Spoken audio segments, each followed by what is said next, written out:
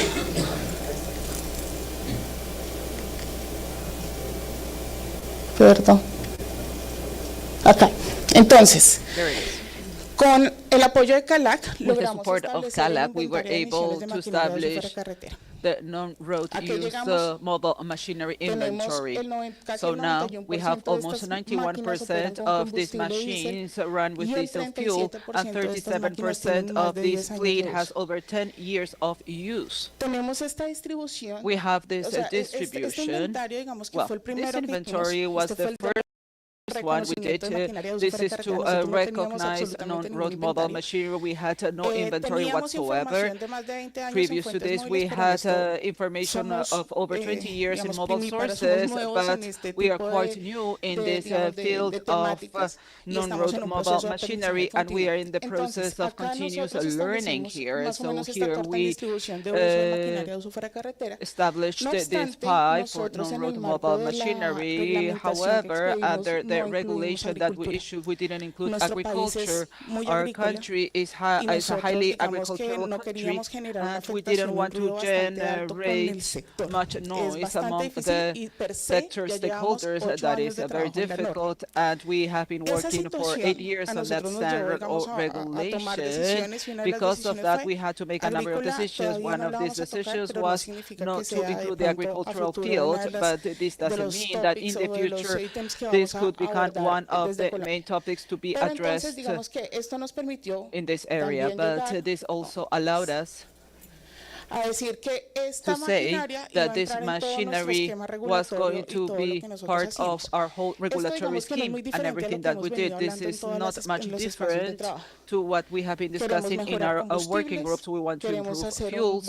We want to provide proper maintenance, follow-up, and control of our mobile sources. We want to do a vehicle renewal, but this vehicle renewal not only in terms of a new vehicle, but also to have better technologies which are more efficient and less polluting. But this cannot be done in an isolated manner. We work closely with the Ministry of Transport and the Ministry of Energy. This is not a negligent situation. If we do not work in a coordinated fashion, we cannot move forward. We, as the Environmental Ministry, can establish measures, but if the other sectors do not take actions, this is not going to work. And what we are fighting for in Colombia is this, to discourage the polluting fleet. We have obsolete fleet, Euro 2, Euro 3 fleet. In 2023, we began having Euro 4 in diesel. Sorry, she corrects herself. Euro 6 in diesel, Euro 4 in gasoline. It is not like in Chile where everything is Euro 6. I don't know if you noted that in the road slide we had 61% of motorcycles. Our motorcycle fleet is the highest. We have a big problem in terms of bicycles as Mexico, and we have a need to work on this and to address this problem.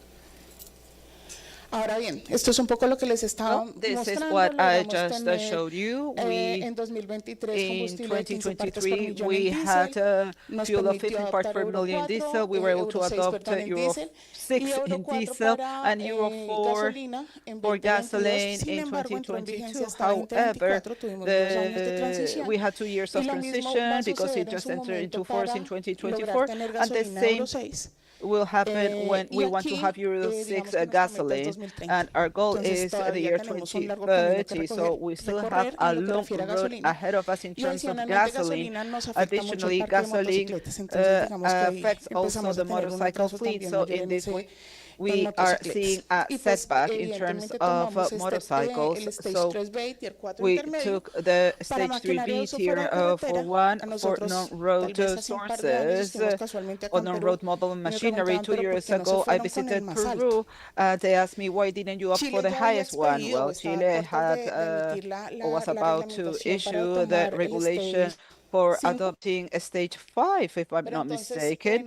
But during the negotiation processes in Colombia, we were going to opt for a higher standard, but we had to come down one step. We were able to reach this point of agreement, but we have noted, and I believe that the next slide clearly shows this. Sorry, there's a mistake here. in my graph, Con todo y que nosotros pedimos un estándar inferior, we el hecho de que requested Chile a haya lower adoptado standard, estándares but the más fact altos, de que that en la Chile had región adopted estuviera a ese higher avance, standard nos llevó and that a the region was moving towards a higher 41% de las standard, it solicitudes de leads us to certificado de this prueba dinámica en el país, 41% que es con of the como el visto CPD bueno para poder certifications, importar la which is maquinaria like al the país. approval we need to import Son machinery stage into the 5 y el country, are stage 5 and 35% son tier 35% 4 final. are tier Entonces, esto es lo que 4F. nosotros en cierta So forma this is estábamos what esperando. we were expecting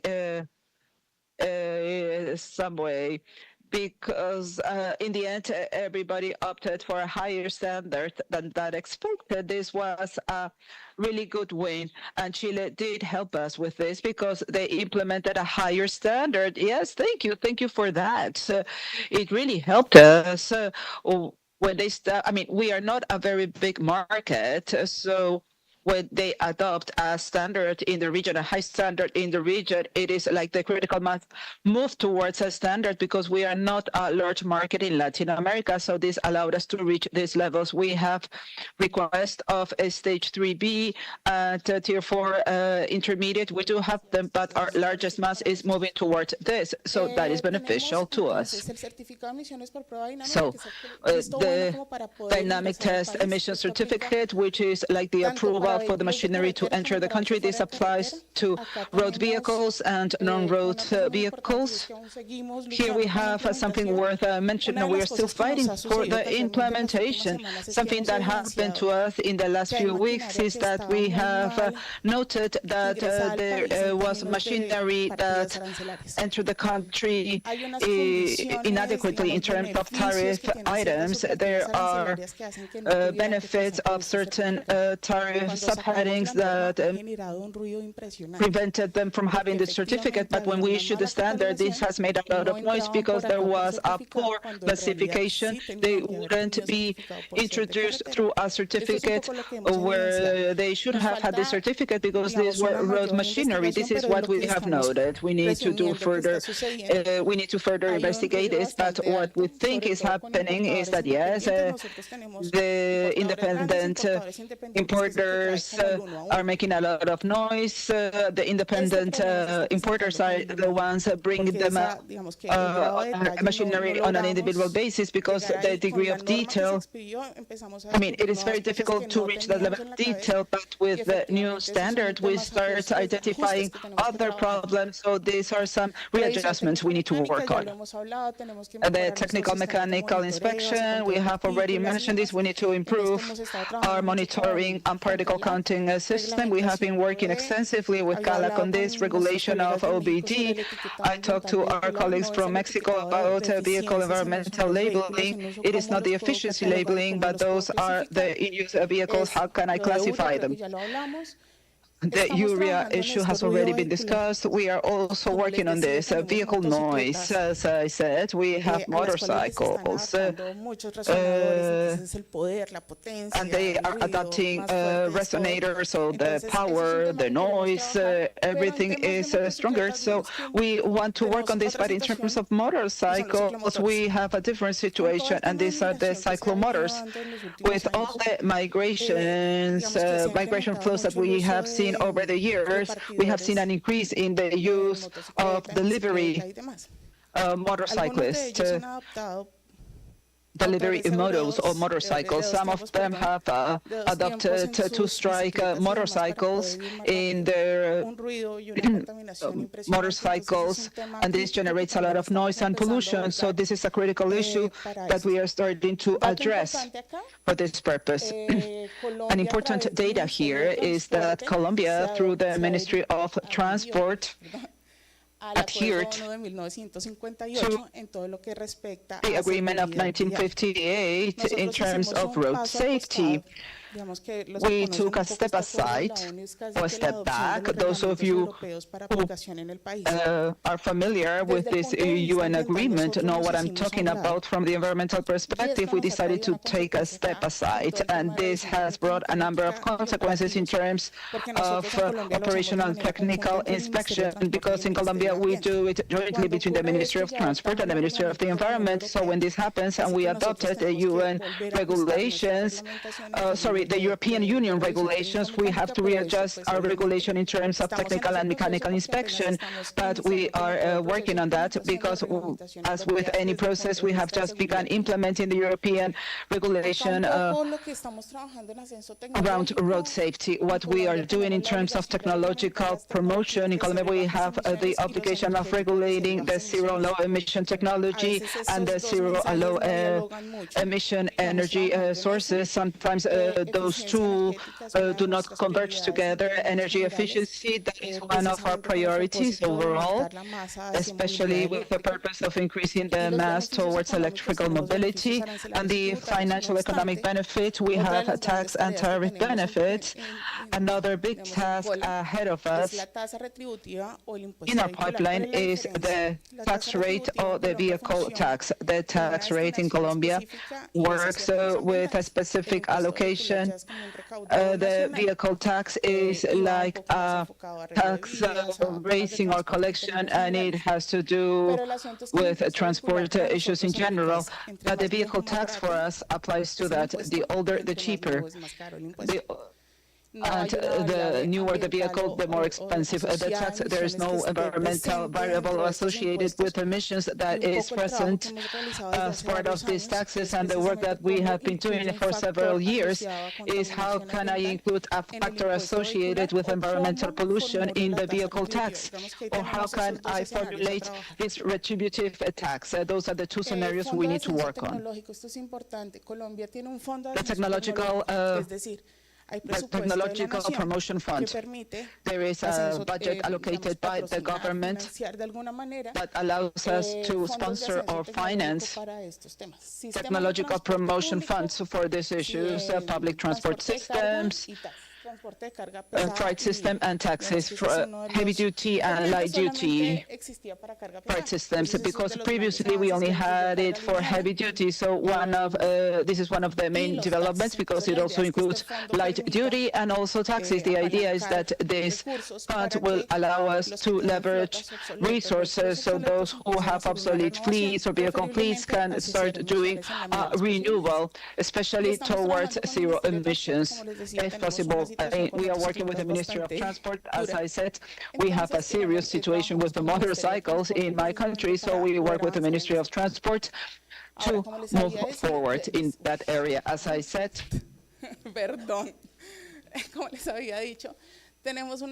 as I mentioned before, we have a number of measures for technological advancement. We have published the National Electromobility Strategy, the Sustainable Transport Strategy, a bunch of laws. And that is the hardest part, the implementation. You can put a lot on paper, but having the resources and capacity available, the human capital available to implement all of this is extremely challenging. Technical capacity building of the country. I am referring to the local territorial authorities. That is of the utmost importance. We have a goal of 600,000 electrical vehicles. We think we won't be able to meet it, but we have noted the situation. There has been an increase of incorporation of electrical vehicles. There has been an increase in the capacity of hybrid vehicles. We will continue having diesel and gasoline. And here I have not included it, but we have a large portion of natural gas, because in the country the energy transition is towards natural gas. This is the position where some have been in favor, some have been against it, but in one way or another, natural gas is a good possibility for this energy transition.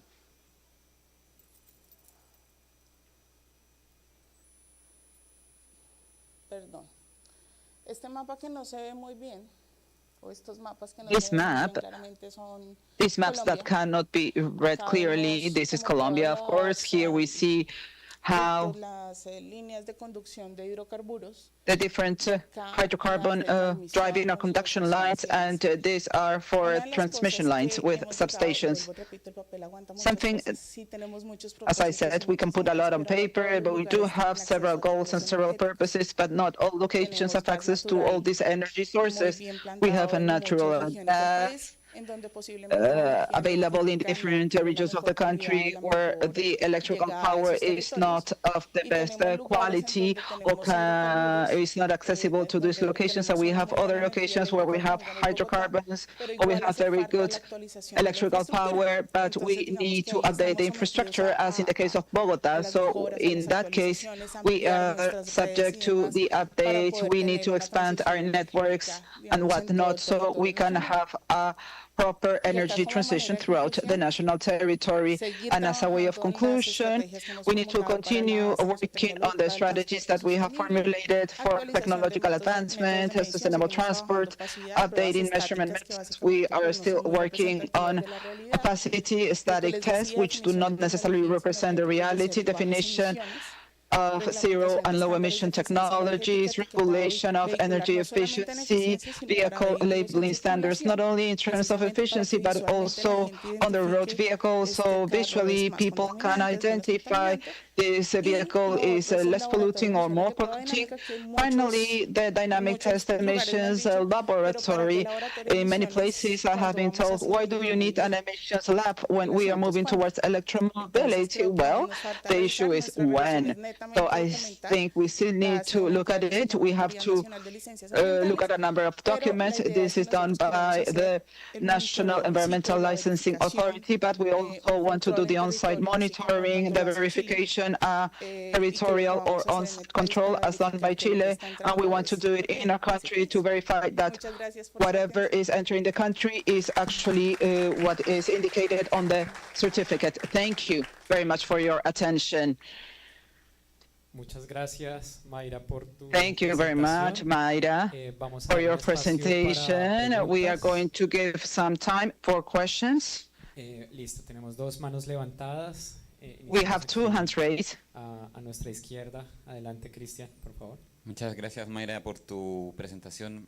Thank you very much, Mayra, for your presentation. Congratulations to my Colombian friends for the work you are doing. I only have a quick comment. I really like the story you told about how do you show the entrance of non-road mobile machinery. This is very similar to what we did in Chile, and a very important comment that you made is that our markets are small, and many times we also fight to regulate this in our markets, and we need to, because we want to conduct more ambitious evaluations. In Latin America, we have an intergovernment air quality network where we share our experience, but something that we are missing as Latin American countries is to be better coordinated in these regulations, because if we were to do it together, Colombia and Chile, we have two small markets that become a larger market, and this will allow us to be much more ambitious. We can add demand or aggregate demand and have shared experiences. So my invitation here is, I don't know whether you are part of that network or not, let us continue strengthening that network, because those type of coordinations are critical to us.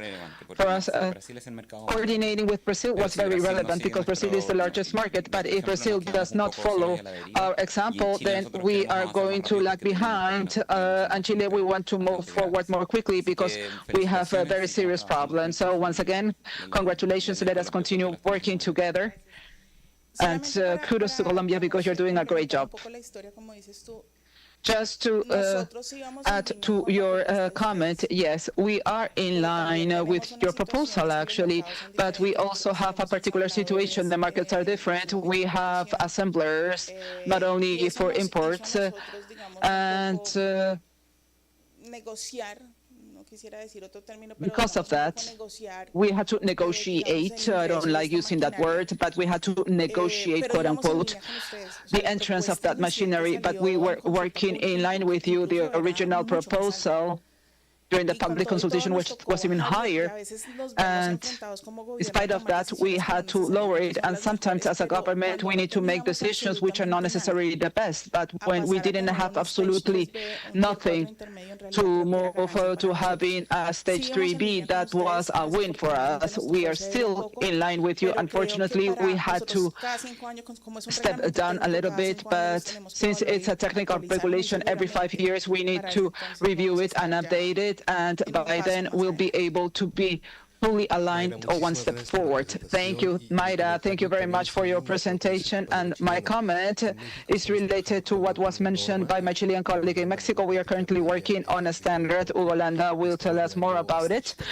And we are looking at stage 3. Why? Because we have low sulfur content diesel only in 80% of the national territory, and that 20% prevents us from reaching 100%. But what you have mentioned, and that is my hope, that if in Chile, if in Colombia, you already have a stage 5 machinery, then the market, we should ride that wave of the market. We need to have a Latin American view in terms of the regulations, because altogether we become a more important market to access the best technologies. Thank you very much, Mayra.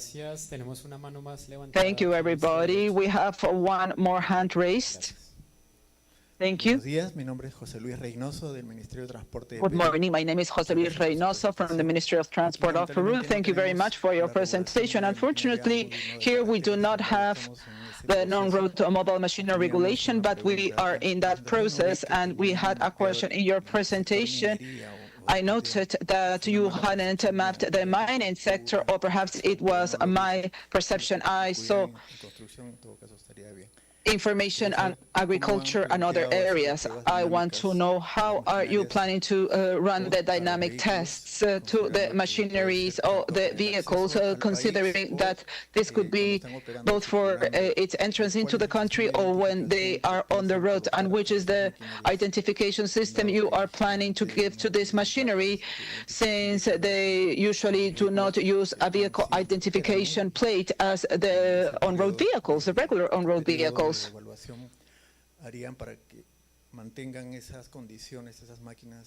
And which would be the period of evaluation to...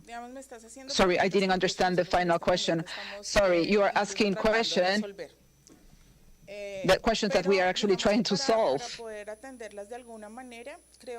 But in order to answer your questions, first and foremost, with the program, we were able to do some measurements of machinery, and the idea is to establish an opacity standard. Those are for vehicles on the road.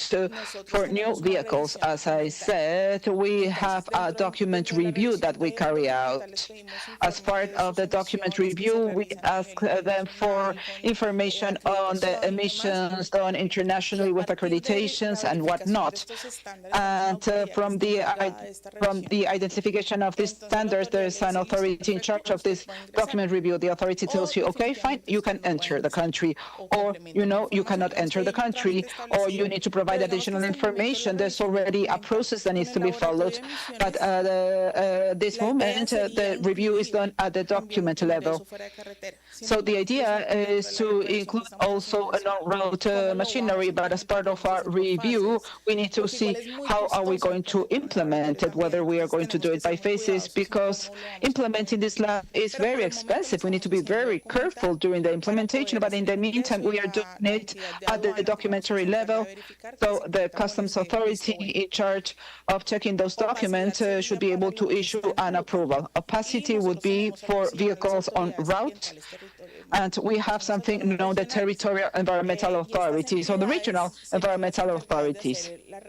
And these authorities will be in charge of the verification of compliance with the emission standards that we establish. In the standard, we use something that might be obsolete, but we said we need to generate some sort of tool while we regulate, and we use a specific scale. Why are you using this scale? That is quite obsolete, but it is a possibility for the environmental authorities to at least start sending a message. We are looking at it, we are reviewing it. We have already started making progress here.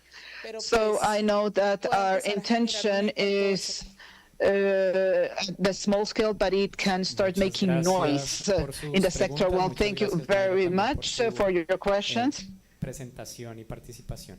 Le damos un fuerte aplauso. Thank you very much, nuevamente Mayra, a for Mayra, your y continuamos presentation. So thank you, Mayra, and let us segundo continue with our second speaker. Desde México, Hugo Landa estudió Ingeniería Química Industrial en el Instituto Politécnico Nacional de México y ha tomado curso de capacitación en Japón sobre control de contaminación atmosférica. Polytechnic Institute of Mexico. He studied in Japan, and he has had different participations with the EPA in the United States. For Mexico City, he has been the department head, and he has worked on emissions inventories, and he worked by developing the emissions inventory, and he trained state governments. Muchas gracias. Welcome. Ok, gracias. No, ¿dónde apunto? Porque veo que apuntan para todos lados. Gracias.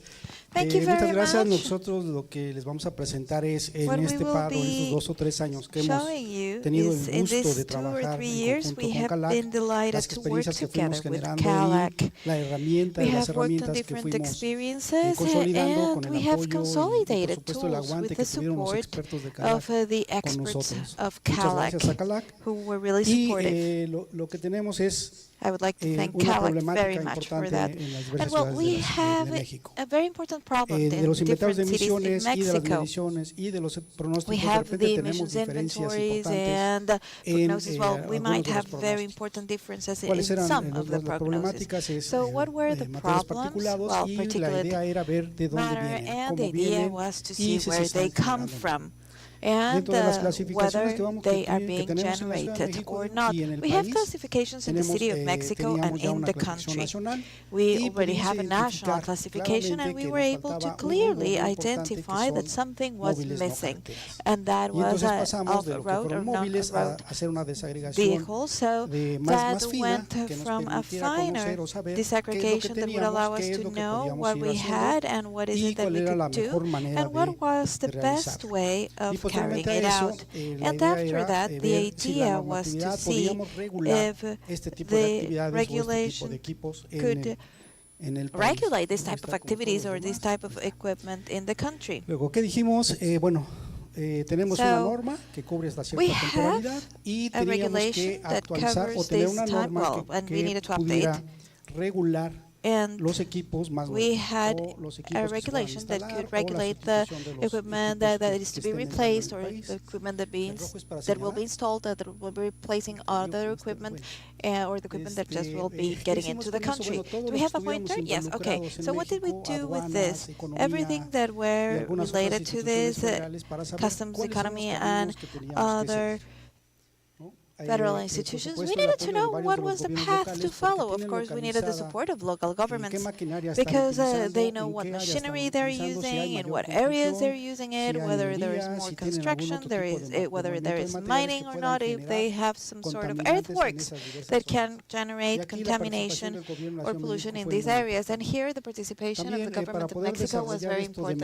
And also, to develop this in a better way, we had the support of some research institutions, and I'm sure that you've heard of Mario Molina Center, and I'm sure that you have heard of CALAC before. I think you do. Well, and this team started to develop some of the activities that we have. So the first problem that we faced was what is it that we needed to study? How was it getting to the country, and whether what we had in the country was duly registered and duly controlled, to know what they were doing and where. Why is this important? Because of the impact that, for example, construction could have, and mining. In many countries in the north of the country, well, they are very close to the peri-urban area. So that is like the end of a city that is really close to the mountains, and material is being taken from those areas, and those particles are close to the population, and they are affecting the population, well, as it was mentioned before. We are not going to talk about the particles, but well, this is what is happening. What did we see? The new machinery. What we needed to have, we needed to be clear about what this is and where they are, in order to have a snapshot that would allow us to know precisely what is happening with it. te digo que estamos igual. Okay. Ahí está. ¿Quién está dándolo? Y con eso es la propuesta de la So this is the Otra cosa que proposal vimos es que of había this standard. verificación en Another muchos de thing los that we saw is that equipos de there entrada. was Ahora, ¿qué es lo que verification in a lot of pretendíamos the con eso? equipment that were entering. Tener So bien what identificados quiénes son did los que we están want with that? We wanted teniendo la to really certificación, que es la identify Procuraduría who Nacional, have la the señal de inspección que certification, ayudan en esta, and that is the National Oversight Office, and then we had the Environmental Inspection Unit, and then the resolutions of compliance of a lot of equipment that are getting into the country. So with this information, we wanted to know what every state government has, and also sus estadísticas de qué equipos están we wanted to have statistics utilizando. of the equipments that are being Empezó a used. generar bases de datos. Estas bases de And with datos this, eran we generated databases, cómo llegó la and those información, databases had to si do las with empresas tienen esta the información information actualizada. captured by the Entonces, era companies. una Do companies have this information updated? This was a huge challenge to standardize this information, to feed this in the systems that we are using to do the calculation. So what did we see? Or source data or origin data, approximately 800,000 records. And you might not believe this, but sometimes it would take us months to validate this information, to standardize it, to verify it, to have information that was as close to reality as possible in order to determine the contribution of contaminants that have that machinery. Then another limitation that we had, as it was mentioned by my previous colleague, had to do with human resources. So we only had one person. Normally what we were using, well, people that are finishing their majors in Mexico, well, we have apprenticeships in Mexico or internships, and well, those interns helped us standardize the information that was good for them at the school level, and then we had the work done to standardize this information. So with this, what was next? And well, CALAC came in here, and they came with the experts that helped us. I would like to thank Marco because he really stood up with so much criticism, and then we had this tool that allowed us to standardize this information. What do we want to say with this? One type of equipment could have 2 or 3 different names.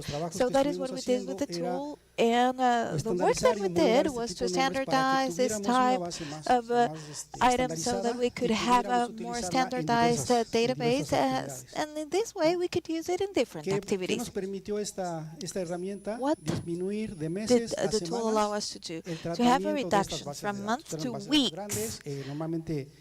To have these databases. These were large databases, and when we receive databases from the, even if they are from the data is from the same organization, characteristics change, and sometimes it's very difficult to standardize this. Even if you take a look at a previous edition of the same, and in Mexico, for example, you needed to go if it was imported 6 months ago, whether it went back to the source or it came back. We did not have that information clear, so the information varied a lot. So we updated this in 2020. We had the National Inventory 2020, and now we're using it to organize the information of the National 2023 inventory. And well, this allowed us to have more certainty in the selection of the machinery because we clearly knew what was happening. And we had also a movement of equipment because we didn't have this double counting. That was happening in many occasions. When I talk about the reduction of resources, I'm not saying that we were eliminating people, but it's just that we didn't have the need to have other people that would help us. Of course, the interns from the universities were doing other activities that also support and improve the information that is being generated. So we're not bad to them. So what did we obtain from that system? And we all work together for it. Well, you can see it here. It's a beautiful database with standardized data. You can see the power, all of this, or potency. So all of these details, and before, who knows where that information was. But now we know what everything is and where it's located. And then we were able to standardize the equipment number by potency, and then the year, the model, and we were able to standardize it, and all of the errors were eliminated, or all of the human errors, or most of them were eliminated, because this is a more consistent database that we did from 2022, this date, and that allows us to start making comparisons and get to know what is happening. So once we have it here, we used once again another system, and we worked with CALAC to know what is happening with this machinery. Where are we heading? How much is it emitting? Where is it? Especially, let me repeat this, because of the possible impact that is construction area could have, or this area where material is being mined from the mines. And in this way, we can see the impact in the areas that are nearby, especially the areas that are outside of the urban areas of the cities. This also allowed us to identify other series of things, and with that we consolidated the database. Some of the things that we saw, well, I don't know how many, but well, this is a work related to the database. Here is the activity to 2020, how they are behaving, what type of machinery, and the model years. And with this, we were able to have a project to estimate what is being emitted, how. And the next challenge is where this is being generated, and that is extremely important, specifically for the air quality predictions. Well, one before. Another very important thing has to do with classifying what type of machinery, the model year, etc., in order to have the characteristics of how we're working. And you can see here 72% has to do with construction machinery, and over here we have agricultural, and over here industrial. Well, these are all of the productive activities that we were mentioning. Around 80% of the equipment that are in Mexico come from these three companies, and that gives us a clear idea of what we have in Mexico and what we are comparing it to.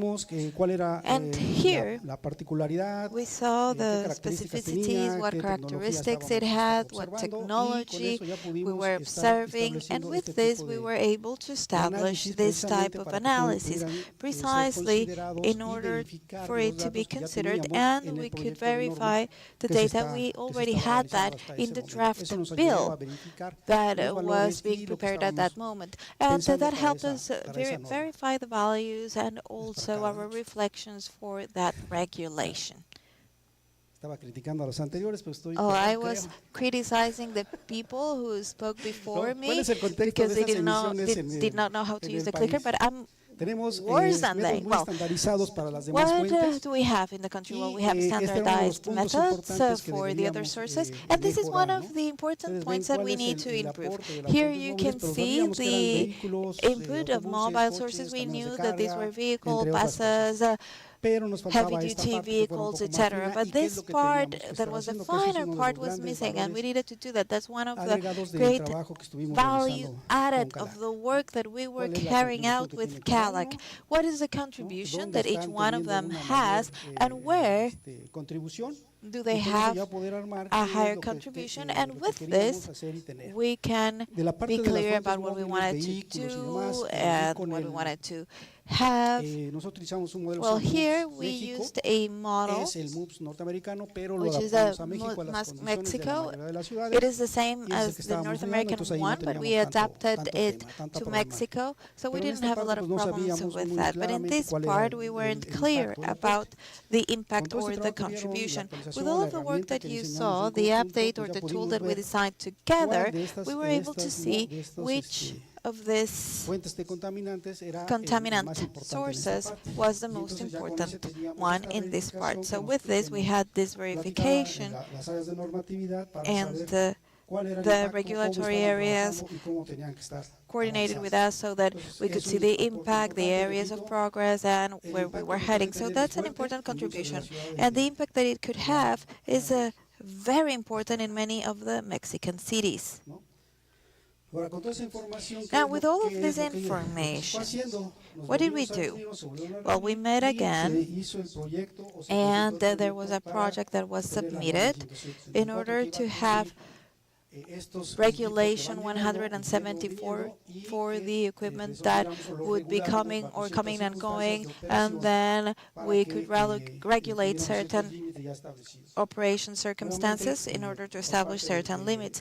And once again, on the part of federal governments and the Environmental Ministry and Customs, Communications and Transportations, Economy, amongst many others, well, they sat together. So all of the bosses sat together and they designed or they planned where we were going with this information and what is it that we were going to do. Once again, the local governments contributed with information to determine what was closer to reality, the reality that we were experiencing at that moment. So here again, the research milestones, and well, here we have the research institutions that helped us, and then we had the support of CALAC once again, and well, this work plus the information that I mentioned in a very general way. There was a draft bill that was published in June last year, and the data tell us about the objective, and that was to establish some maximum permissible limits and what is the scope of application, and that was the entire country, and then having equipment that had these capacities. Here, some equipment were excluded because there are other rules that allow us to regulate these types of activities with these pieces of equipment. So we had our objective and the field of application, and with the analysis that we did of the information that was generated, well, once again, from here, well, we saw,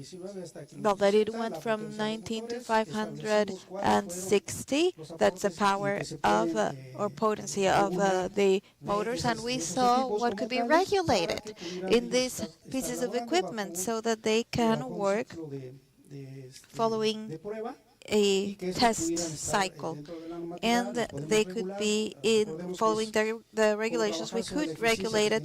Remember that it's about working on the efficiency of this equipment plus what we could do with a control system or some sort to regulate or to redirect the emissions. So instead of going where everything is, then they could go somewhere else where the impact is lower. So they, and I mean, so that they wouldn't be directed to all the people who live there. And the same thing here. Here we have the potency interval. That is part of the work that you were just looking at. Here we have the specificities, and there was an appendix, and that will help us know if that piece of equipment complies with certain characteristics or not, if it is certified, and what is the model or make, and what type of engine or motor it has, and where did it come from, in what part of the country. So whether the tests were done in Mexico as well, what is the certificate that they need to provide to us, whether this is the certificate of origin or the certificate that was received by means of Profepa, which is one of the organizations that are in charge of these types of things there, so that we can know what is the regulation that could be applied and whether they are complying or whether they will comply with the standards that we have just mentioned. Well, here I didn't put everything because it's a lot of information. It's a lot of information. It's like asking Santa for information, right? Yeah.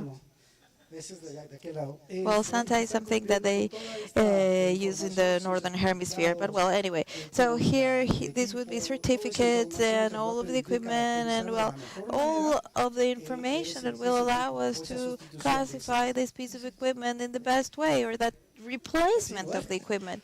Microphones, please. Well, I never knew where the difference was. Well, it's here. So this is what I wanted to tell you. Thank you very much for your attention. Thank you very much. A round of applause for you. Now we have time for questions.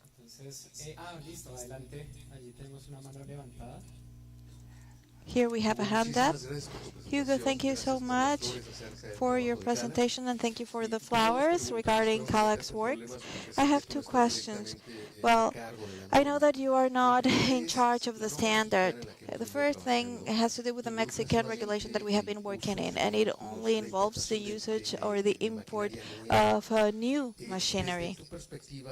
From your perspective, you know, the databases of customs of Mexico, and a lot of used machinery is used, or even for some parts in Mexico. From your perspective, you manage inventory, so how can you say, well, we import more used machinery than second-hand machinery or more new machinery? Do you have that level of information?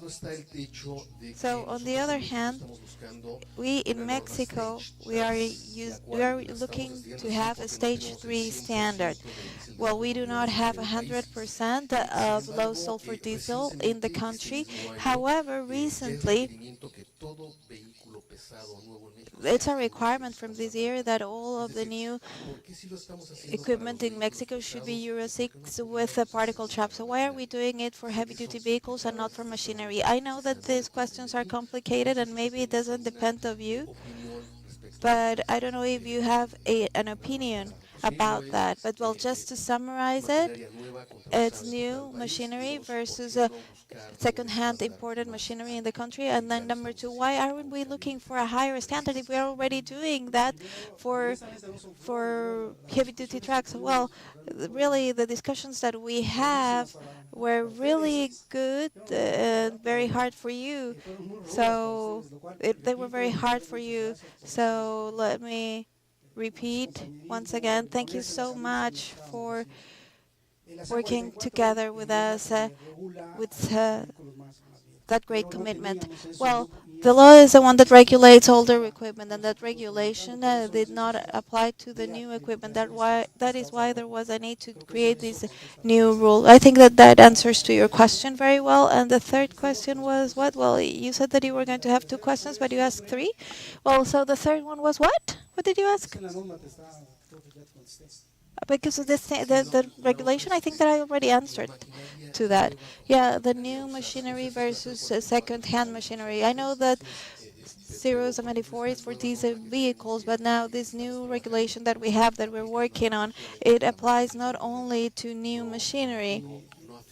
It doesn't have an impact on used machinery when in our country we also import second-hand machinery. So from the point of view of emissions, I'm sorry, you have a certificate, an entry certificate. So if the machinery spent 6 months in Mexico, but it went back to its origin, once it comes back, it has to meet those standards. So that is the spirit that we were looking for and why we were doing it in that way. Otherwise, we wouldn't have control of what is coming if I have an origin or a source certificate. So the idea was to design it in this way for us to have control. Okay, and the last one. I know it's difficult. Maybe you do not have that answer. Why do we not look to have in Mexico a stricter standard? Because we're doing that for heavy-duty vehicles. Why do you ask that question? Why are you so mean? Well, if you saw the distribution, well, it's very complicated. Well, there are some trucks or other machineries, well, however you want to see it, but it becomes really, really complicated. That's why we needed the participation of sectors to see how this part was being balanced. But the trend of what you were seeing was, well, the trend is going to be to comply with those certifications. That is the theory. That's what we are looking for at some point to have. Okay, ready. Thank you very much. Is there another question or comment? Okay. Thank you very much, Hugo, once again, for your presentation.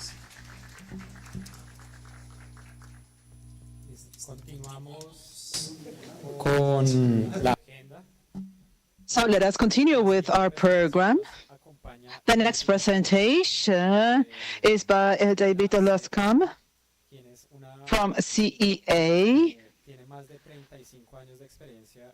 Dave has over 35 years of experience in the automotive and plant machinery sectors. Dave is a seasoned professional.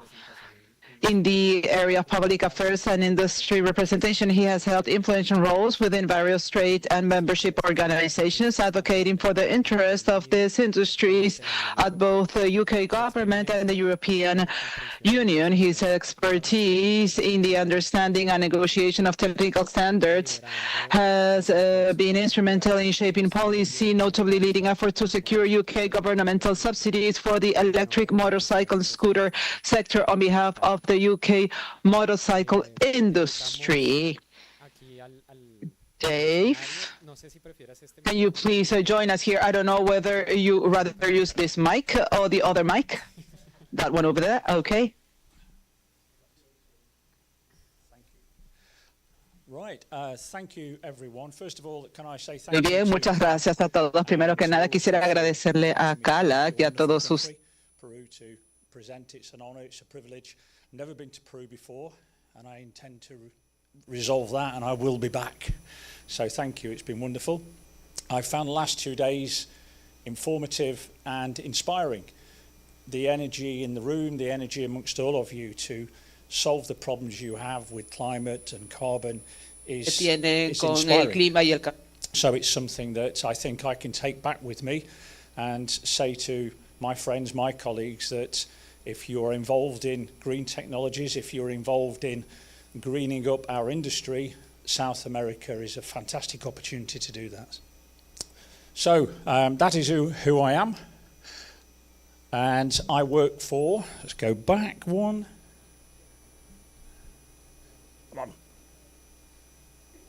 There we go. Work for the Construction Equipment Association in the UK. Our role is to represent the manufacturers of our plant machinery, yellow machinery as you call it. We represent the people who build that. And today I'm going to talk to you about, come on.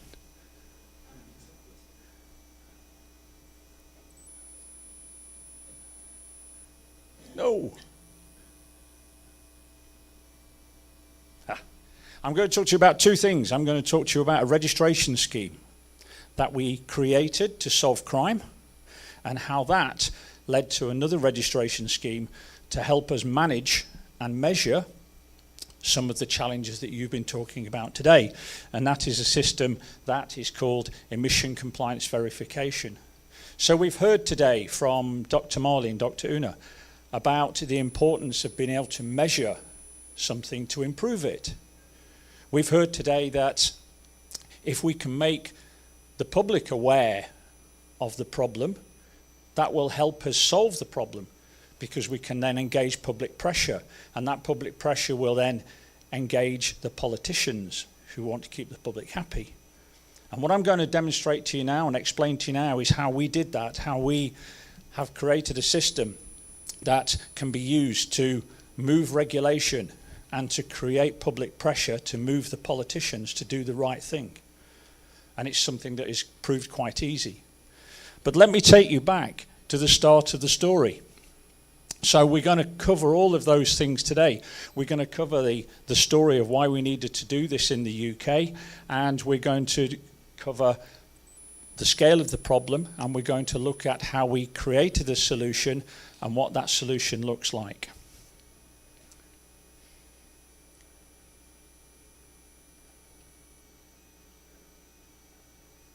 So the problem in the UK as it is here, emissions, a growing problem.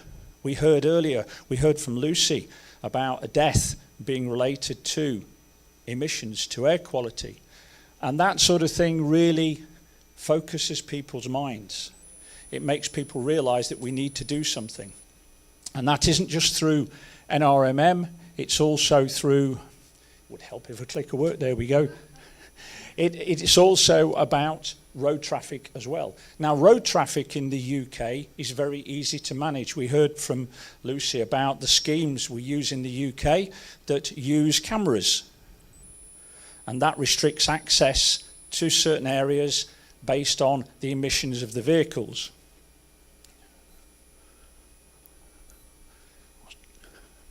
So we use those automatic number plate recognition systems to read the number plates, and those cameras talk to a computer that is related to the Department of Transport database for road vehicles. That data comes from the vehicle manufacturers. So the new car, when it enters the country, all of its details are stored on a computer. It's clean data, it's accurate data. And that data includes the emission standard of the car, and that is used to decide who can go into an area, who can't, and who can be charged to access that area. And it's proved quite successful. London has brought in more and more strict restrictions, so we now have an ultra-low emission zone where almost everybody has to pay if they want to take a vehicle, with the goal of creating no traffic in certain areas. Now we have similar problems. Oh, come back. I'm pointing the wrong way. Now we have the same problems in construction because we have in the UK a number of projects that require low emission vehicles, low emission machines, low emission NRMM. We have HS2, our high speed train, which is the biggest infrastructure problem project in the UK. We have the Greater London Authority, who only want the cleanest vehicles working on their sites. We have National Highways, who build our roads, who only want to use the cleanest machinery. And of course, our overriding government objective to drive down emissions and to increase air quality. But the question is, with all of those objectives and all the things that we want to do, how do we manage that? How do we make that happen? We had a process, but it was very paperwork heavy. It relied on filling in lots and lots of forms for every machine and submitting them for every project. It relied on human data input. And we all know that human data isn't accurate because people make mistakes. So the quality of the data was very poor.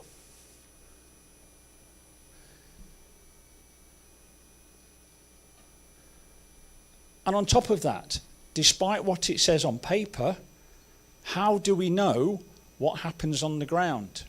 We might say we're going to send a stage 5 machine to a building site, to a project, but how does the man on the gate know that the machine that arrives on the low loader is that machine? How do we police it? Well, we police it by looking at the engine data plate, the piece of metal on the engine under the bonnet, and we try and decipher the number. Now, the European type approval number comes in a number of different formats, and you need to be an expert to understand what the format is and understand what the engine type is. Often plates are damaged or illegible. In the heat of the engine, they've been scratched off, they've been contaminated, you can't read them. So stage verification, understanding what the engine is a very, very difficult task.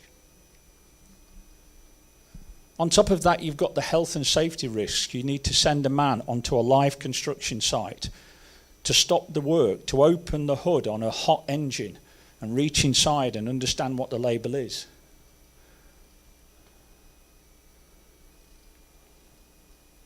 So it's a challenging environment, and the net result of this is we have a regulatory environment that on paper works, but in reality, who knows? So let's leave that there and let's talk about the other side of it, the database. So back in 2007, the UK construction industry had a problem, and that problem was theft of our machines. Organised crime groups from outside of our country were coming in and stealing product. And because it's very, very difficult to identify a machine, often law enforcement police weren't looking. So we decided as an industry we needed to make our machinery as easy to identify as a car. So we joined forces with our friends in the agricultural industry and we launched an initiative called CESA. And CESA is a registration system. That means that a piece of plant machinery is registered on a database and then is issued with an identification number. So that is a Caesar plate. And our machinery is fitted with that plate. A unique number. The unique number is like the registration number of a car. And we register it on a database along with the keeper details. So now a police officer can identify a piece of machinery anytime, any day, 24-hour access to a database using a mobile phone, check the number, and be given the identification.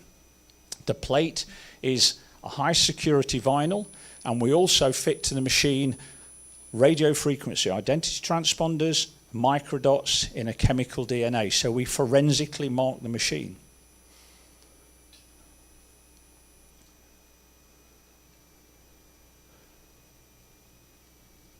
The manufacturers like it. The manufacturers get insurance benefits, so the manufacturers fit it and they pay for the system to be fitted on new machines. And in the time since 2007 when we launched it, we've created the largest database of its kind in the world, with only over 650,000 pieces of machinery registered, fitted with an identification plate and with data stored. And importantly, the data comes from the manufacturers and is electronic. So we remove the inaccuracy of human input. So we have accurate data. We harvest the machine serial number, the engine number. It's great.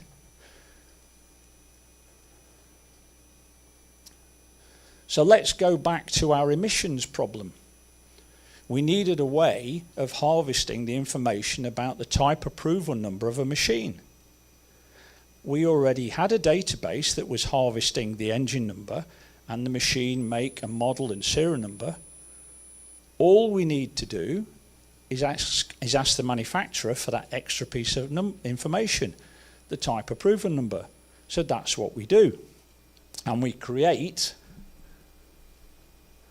another label that sits next to the Caesar label that has on it the engine type approval. In this case, a stage 5. The two numbers are linked on the database, so I can understand what the stage is by checking either one of those numbers. So if one label is damaged, I have a second label.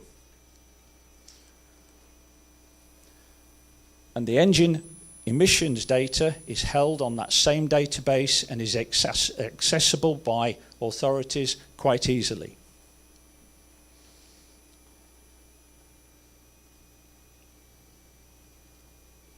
It's fitted by most manufacturers. I'll show you in a moment a list of the manufacturers who fit it as standard on new machines, either on the production line in the case of JCB, or at distribution before it goes into the network, or at dealer level. And it can also be retrofitted on older machines.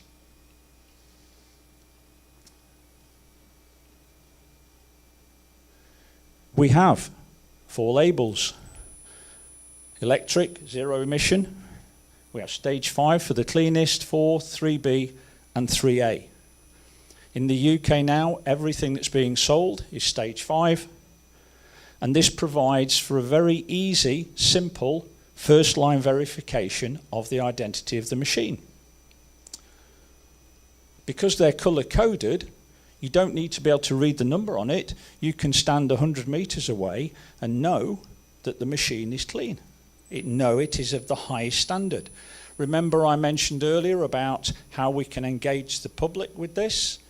We can now publicise that a construction site near you only uses the cleanest machines, and people can walk past and see, and they can know that if they see one of those machines or one of those, it's not true. The site security, the site managers know when a machine arrives, if it's stage 5, it's the cleanest machine. So remember, we said we needed to measure our fleet. We do it this way. We need to understand the nature of the problem, and we need to give visibility to the problem. This is how we do it. To make it better, some people will want to know more than just the colour. They will want to know that it's legitimate and what's the data behind it. So we have a QR code on the label. You scan the QR code with a phone.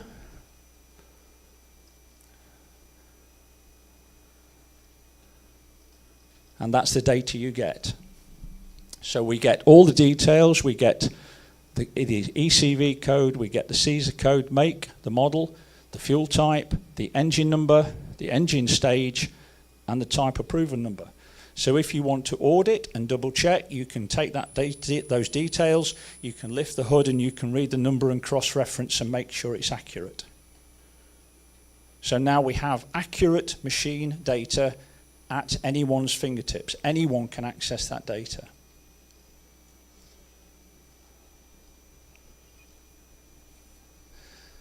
I said I'd show you who fits it, the manufacturers who fit. So they're the ones in the UK that currently fit. There are more joining every day. If you can spot anybody who isn't on there, it may be that they fit it at the request of their customers.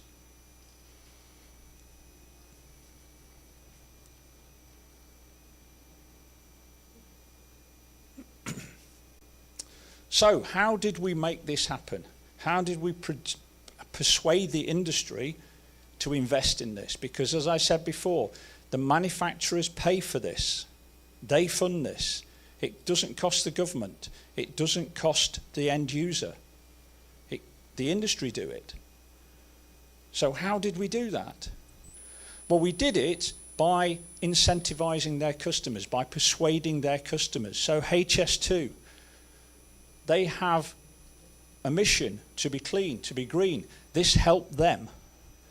So when they decided that they wanted stage 5 ECV on their sites, it was a tool for them to achieve their objectives. So they then demanded it of their suppliers. So if you want to put a machine onto a HS2 site, it needs ECV fitted. So for an industry who are all very keen to get their machinery working on this massive infrastructure project, it profited them to fund it, to pay for it. Tier 1 contractors. Balfour Beatty, one of the biggest contractors in the UK, with a turnover of many billions of pounds. They want to reinforce their green credentials. So by mandating, demanding ECV on everything they buy and everything they hire from the hire industry, they achieve their goals. So they support it. And they're very keen because they also work with an agency in the UK called the Energy Saving Trust on verifying and registering aftermarket DPFs and catalytic systems.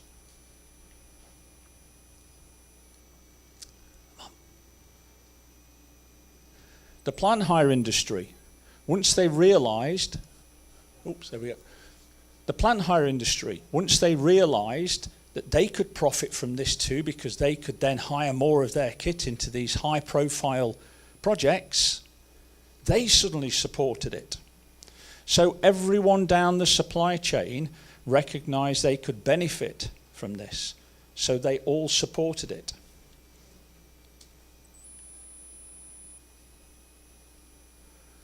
And the work that we've done in creating this database has been used, or is being used, by government to build a picture of the scale and the size of the UK NRMM fleet.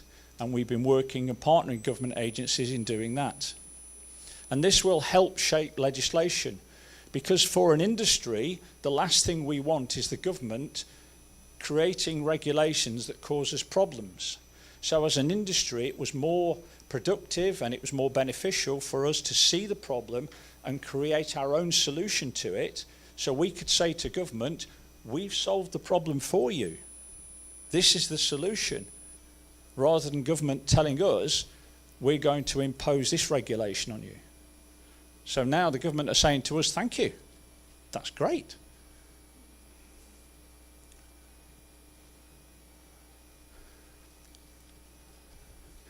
In London, there is a team of individuals who work for the Greater London Authority, a 4-man team who go around and they audit all the construction sites in London to make sure everyone is complying with the regulations in terms of what can be on site.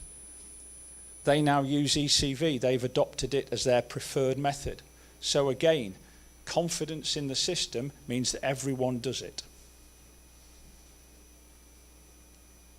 In terms of future developments, we're now looking at any other data that we can put behind this label.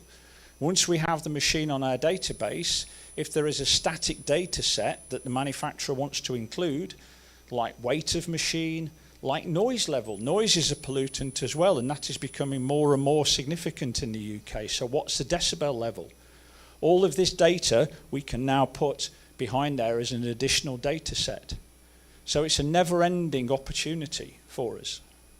1 minute. So as I say, we can put anything on there that we like. So in summary, work smarter, not harder. We all have the same problems. We've walked the same path as you, and we found a solution to it. And it's a solution that develops an existing scheme, a registration scheme, and adds to it. It involves simple, secure identification plates. Identify things, and then you can measure them. It simplifies compliance with the regulations for the contractor. So you make a regulation, this helps them work to your regulations. It simplifies the site management. The site manager now has no reason to say he didn't know. There's no deniability. You know clearly what you've got on your site, and so does everyone else. And it simplifies the audit process. You can go onto a site and instantly check what is operating there and what shouldn't be. And as we've seen, once you get buy-in, everybody wants to be part of it.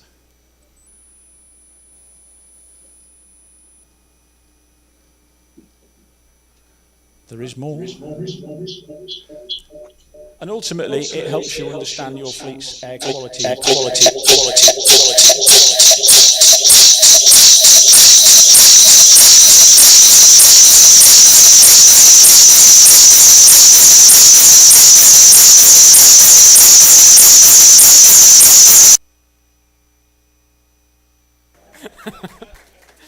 Dramatic. Gracias, Dave, por tu... Perdón. ¿Sí? Sí, creo que sí. Muchas gracias, Dave, por tu presentación. Estamos un poquito cortos de tiempo, pero abrimos espacio para alguna pregunta, si tienen relacionada pues al tema de etiquetado en maquinaria. Gracias. Adelante. ¿Hago la pregunta en inglés, en español? Está bien en inglés de una vez. Deva, thank you very much for your presentation. The first one I would like to ask is, clearly the machinery you use back in the UK is much newer than the one we would use here. Have you guys had any experience actually measuring emissions directly from machines? I mean, what would be the emission factors? What would be the deterioration factors? And I'm not, have you guys had that experience? We haven't, no. As an industry, we've relied on the type approval information that comes with the machine. We have used, or we've extended ECV into older machines, and you're quite right that just because something was stage 5 when it's new doesn't mean it can't deteriorate, and that is a problem. And there are other parts of the industry that are looking at doing that. So the Energy Saving Trust and some of the bigger suppliers like Balfour Beatty are working on those sort of projects to manage it, but it isn't something as an industry that we're involved in. We've taken more of a higher level view and said it's a starting point. ECV allows us to manage the fleet, it allows us to understand the size and the nature of the fleet, but most importantly it's an encouragement tool. It encourages everybody to get on board with that green messaging and to promote the fact that they are using green product, or as green as it can be.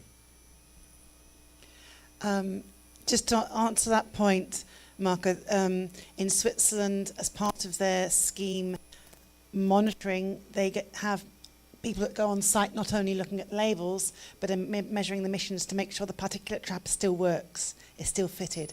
I'll mention a bit more.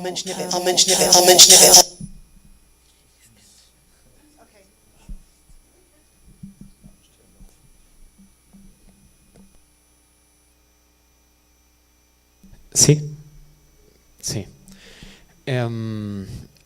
Pues, ¿quieres terminar esa parte, Lucy, de tu intervención? No, pues. I've finished. I will cover it a bit more than I had planned to in my talk. Okay. Bueno, Dave, muchas gracias nuevamente por tu intervención. Damos un fuerte aplauso y continuamos con el programa. Continuamos con una presentación por parte de Rui, quien es quien. You've already met him from yesterday's presentation, and he's with us from CETESP, which is the environmental company of the state of Sao Paulo in Brazil. So you have the floor. O también está aquí habilitado. Ah, perdón. Sí.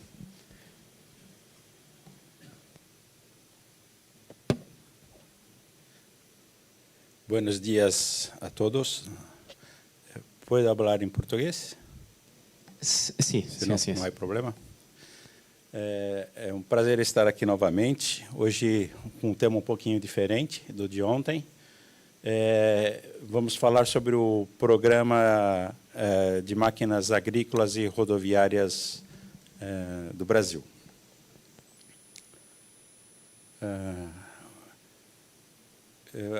O nosso objetivo seria apresentar os benefícios ambientais na nossa primeira fase do nosso programa, que no Brasil é conhecido como fase MAR 1, e apresentar os possíveis benefícios ambientais se nós instituirmos um passo seguinte dessa fase, a um programa equivalente ao programa Tier 4 dos Estados Unidos.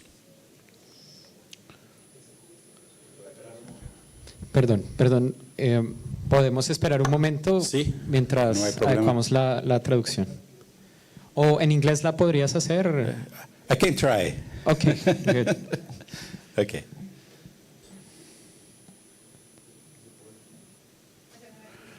Perdón. Desde la parte posterior, ¿la podemos hacer en inglés mejor?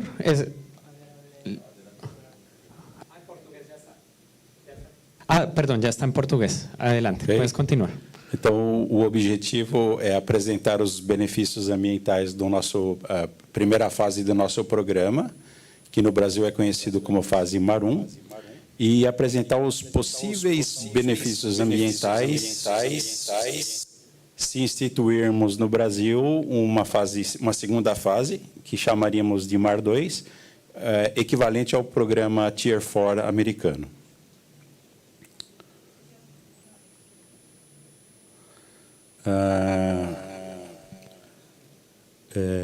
Nossa primeira fase, ele começou no ano. Ele foi publicada a nossa regulamentação em 2011, começou em etapas a partir do ano de 2015 e atingiu a sua plenitude no ano de 2019. É o programa equivalente à fase Tier 3 dos Estados Unidos. Mas, ao mesmo tempo, nós também introduzimos controle das emissões de ruído, equivalente à fase Stage 1 da Europa. Então, é um mix de ambos os programas. Durante esse período, já há 10 anos, diversos segmentos da mobilidade, eles evoluíram nos seus programas, né, nas suas emissões. E a gente está sentindo que no Brasil o controle dessas máquinas não avançou, né? Hoje no Brasil nós temos estrutura para a distribuição do diesel S10 de baixo enxofre em todo o território nacional e, da mesma forma, tem a distribuição do Arla 32. No entanto, como nós vimos ontem, cerca de 20%. Cerca del 25% del ARLA, de este AdBlue, distribuido en el país, tiene la sospecha de adulteración. Is suspected to be tampered with. The chart that you can see on the screen del control de las máquinas en Estados Unidos shows us the control of machinery in the U.S. 1996 en Europa comenzó un año después. This began 1 year later, and here we have the different phases of implementation. En Estados Unidos, in the U.S., the U.S. program was followed by Canada, Japan, and South Korea. Testing 1, 2, 3. Testing 1, 2, 3. Yes. Testing 1, 2, 3. Can you hear me?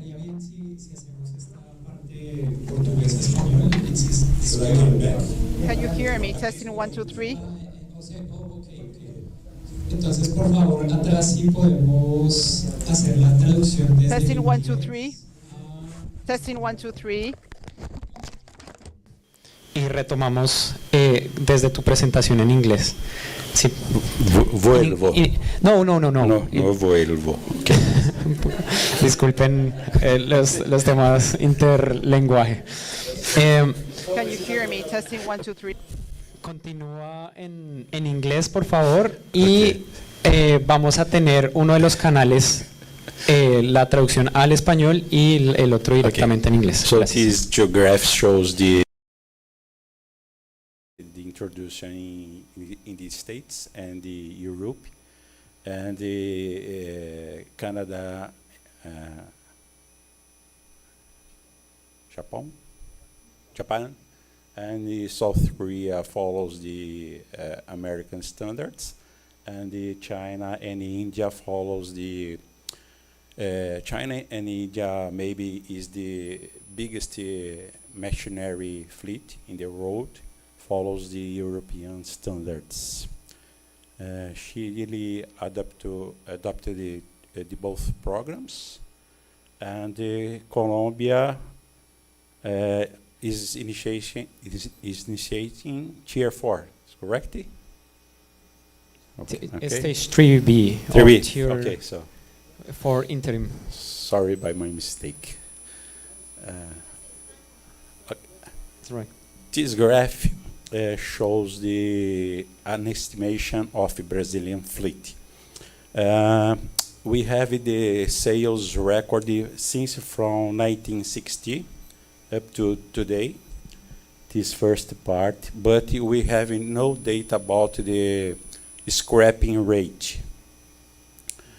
I estimated the scrapping rate is around 2% a year. So trying to project the fleet, nowadays we have something about 1.7 million of machinery in Brazil, and projecting for the next 20 years, we will have something about 2 million machinery in Brazil.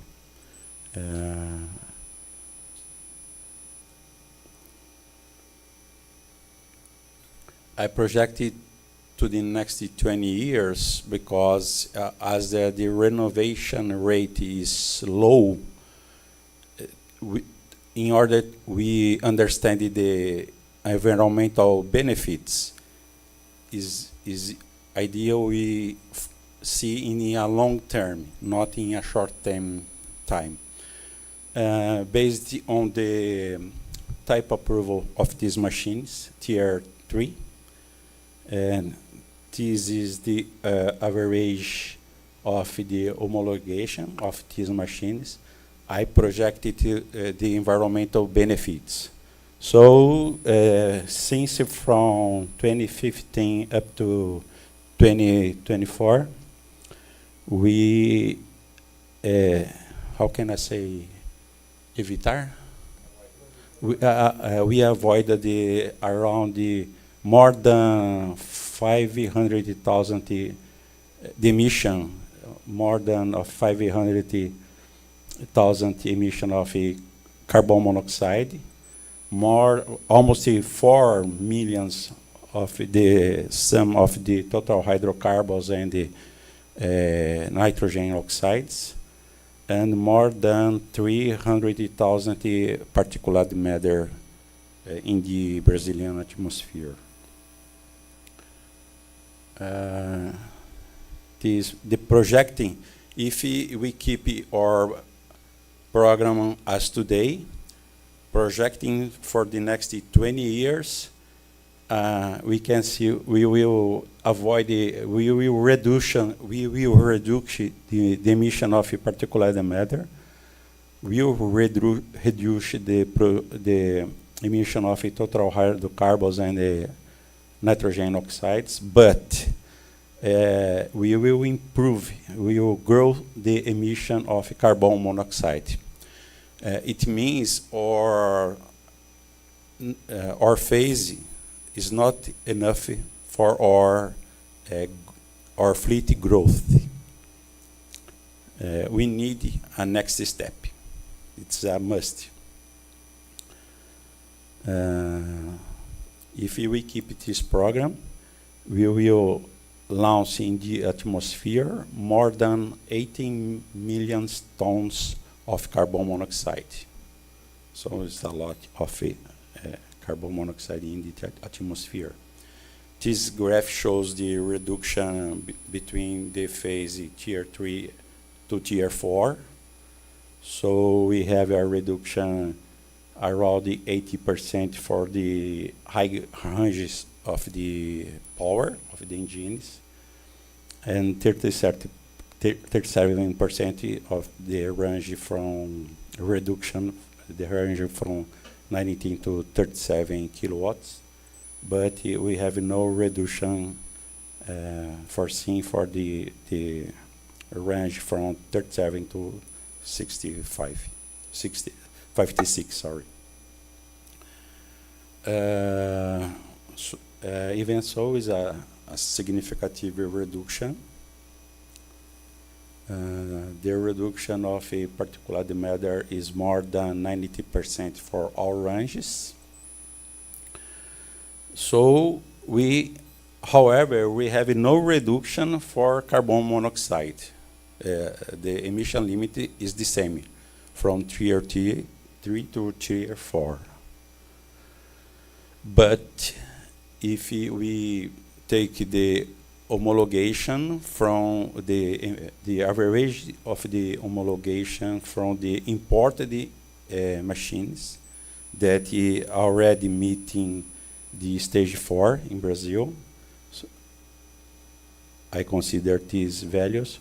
We can see in the yellow line the reduction of phase 1. In the blue line, the reduction of phase 2 for particulate matter and for total hydrocarbons and the nitrogen oxides. And as we can see here, is the phase 1 and the phase 2 for carbon monoxide. Why we can reduce carbon monoxide if we have no emission, no reduction of the emission limits? Because when we project a new engine to attend these new limits, is a efeito colateral? Collateral effect. As a collateral effect, you reduce also carbon monoxide, because you have a better engine with a better combustion process and a better post-treatment. So projecting the emissions, the evitable emissions from 2029 to 2048, we will avoid the emission of more than 3 million of carbon monoxide, more than 7 million of total hydrocarbons plus nitrogen oxides, and more than 200,000 particulate matter. We send it to your environmental ministry a proposal to this next step. 4 years upon the publication of the regulation, the new phase for the engines from 130 kilowatts to 560 kilowatts. 6 years after, from the engines from 75 to 130, and 8 years after the publication, from 19 to 75 kilowatts engines. And of course, the introduction of the durability for the engines. As conclusion, we estimated a tendency, the growth of infrastructure in Brazil, as the same way in the agriculture field. So we have a tendency, the growth of our fleet for the next years. And Brazil is not up to date comparing to the other countries. So we understand that a new phase, MAR 2, is necessary to our country to obtain environmental benefits. That's all I have for this moment. Thank you for your attention. Muchas gracias, Rui, por tu presentación. Y pido disculpas por los problemas técnicos que tuvimos. Bueno, por temas de tiempo vamos a dar continuidad al siguiente expositor que nos acompaña desde C40 Cities y desde Brasil también. Enrique Goes es gerente de investigación en construcción sostenible para el programa C40. Construction Research Manager for the C40 Cities program. In this position, Enrique supports municipal governments to identify, understand, and apply public policies for sustainable construction, in addition to doing research on the socioeconomic benefits of the adoption of sustainable construction in the cities. Enrique el London School of Economics y una maestra from the London School of Economics and another master's degree from the Sao Paulo Institute. He has worked in the major office of Sao Paulo, Brazil. Welcome, Enrique, and the floor is yours. Very well then. I am going to speak in Spanish. Those of you who need the English translation, well, good morning, everybody. I am very happy to be here with you. Well, I know that my presentation cannot be seen clearly. Hopefully the other slides are okay. No, está todo desconfigurado. Oh no, it's not working. Apparently there's a problem with the layout, so not sure if there's time to fix this. Anyhow, my name is Enrique Goes. I'm a Sustainable Construction Research Manager in CD40. CD40, we are very happy to be here. Thank you very much to Calaclass for inviting me. We see this as a highly strategic opportunity for the region, and I'm here today to talk about the challenges in incorporating low-carbon construction machinery of zero-carbon machineries in the cities that are part of the C40 network. The map cannot be seen clearly, but let me remind you that C40 is a network of almost 100 cities that got together over several years ago to implement a municipal policy that is needed to tackle the climate crisis. 97 cities, which account for 20% of the global economy. stream. And from C40, what we do is to support the mayors of the cities to better understand, identify, and implement public policies in this area from the political perspective or from the technical perspective. Oh my God, all my slides have moved around. Sí, lo tengo. Tengo enviar por correo. Vale. Ok, ¿se me pueden dar un minuto? Es que igual todo tengo gráficos. 1 minute, I have several charts and everything has moved around on my slide. I am sorry.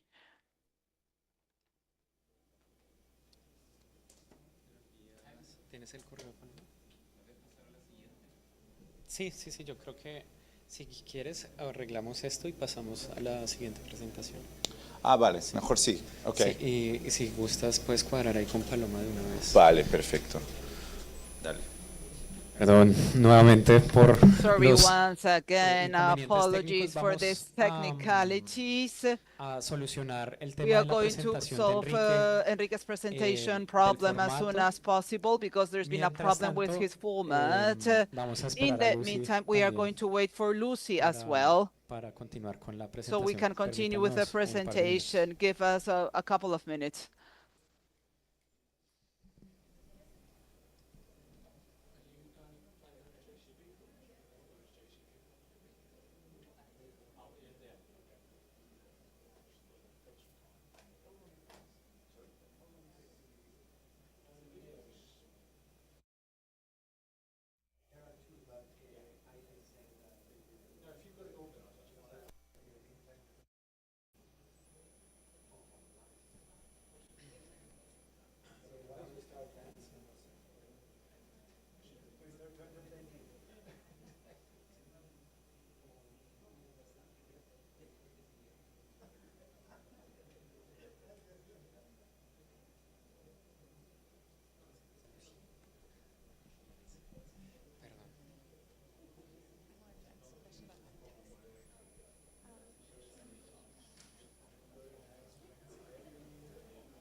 I think probably, more than anything, it's the simplicity of it.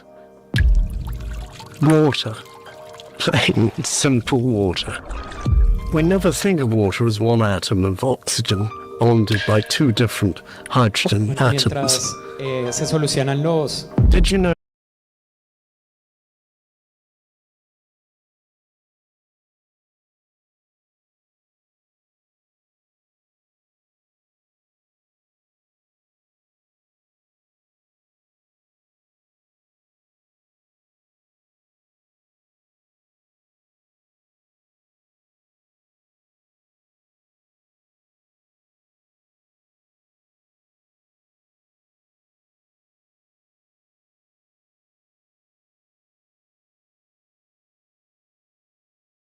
dish, and that was in 1766. More than 250 years later, British engineers at JCB have succeeded in harnessing the power of hydrogen in engines. The engine has gone through exhaustive testing, amassing many thousands of hours both in test cells and in machines. Over 25,000 hours of machine testing has already been completed. People always ask us, where does the hydrogen come from? By introducing electricity, water can be split into oxygen and hydrogen in an electrolyzer, just like this one here in Tyseley Park, Birmingham. Capture the hydrogen gas and you've got a valuable source of energy that can be used to power cars, buses, as well as construction and farming equipment. It can be stored easily in tanks, and it can be distributed very straightforwardly, making it a mobile fuel, just like diesel, but without the carbon emissions. This is power, simple, straightforward, and emitting nothing but steam when used in a hydrogen combustion engine. It's simple and it's working. Yes, hydrogen is working, helping to build houses, hospitals and hotels with zero emissions.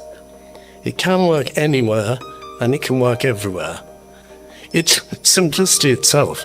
Hydrogen is working. Let's hear what our customers have to say about it all.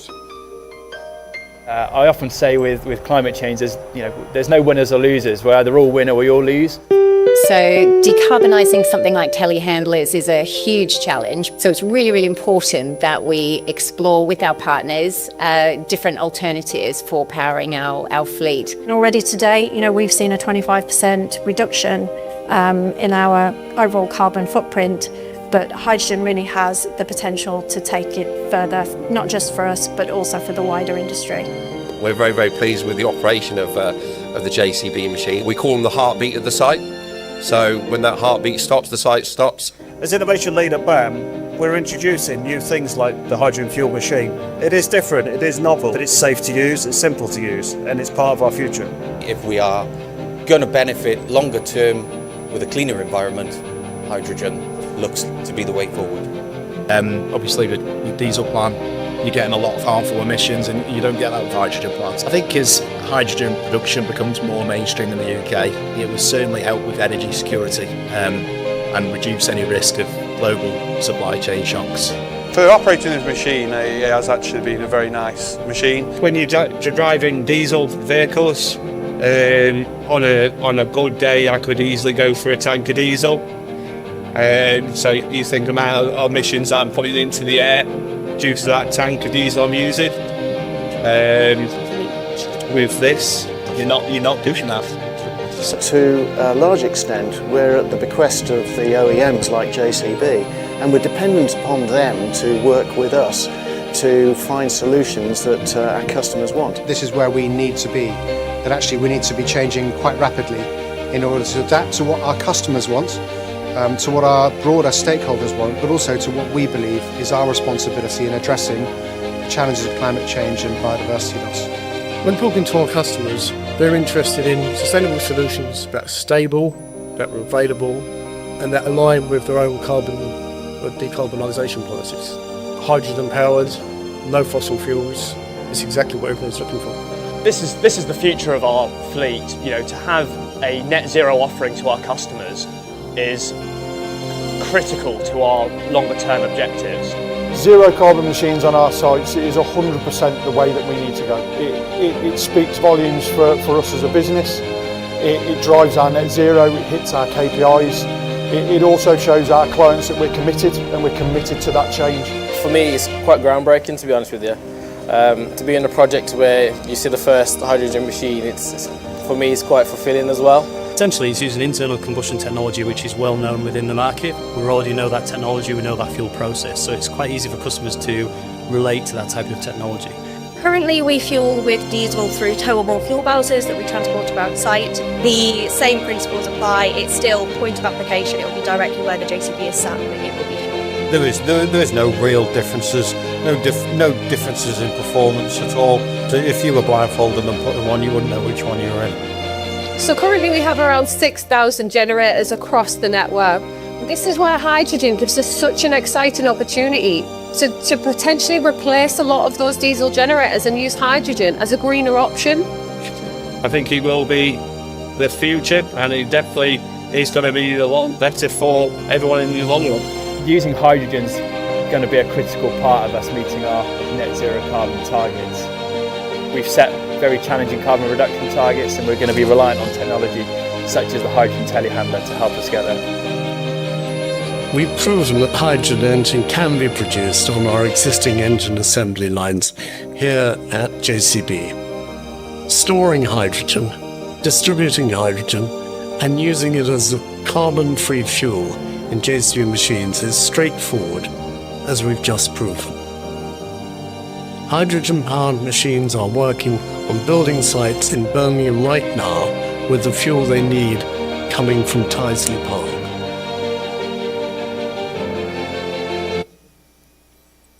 More Tysleys. To provide the zero-emissions power to machines working in Birmingham, Berlin, Budapest, Boston, Baku and beyond. All of this for water and electricity.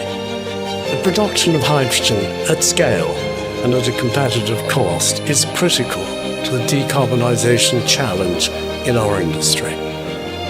So, if governments around the world are serious about decarbonising construction and agriculture, they need to get serious about hydrogen production and incentivise investment in electrolyzers.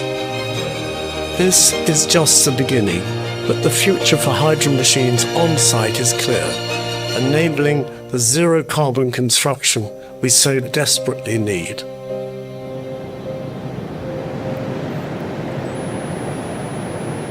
JCB, always looking for a better way.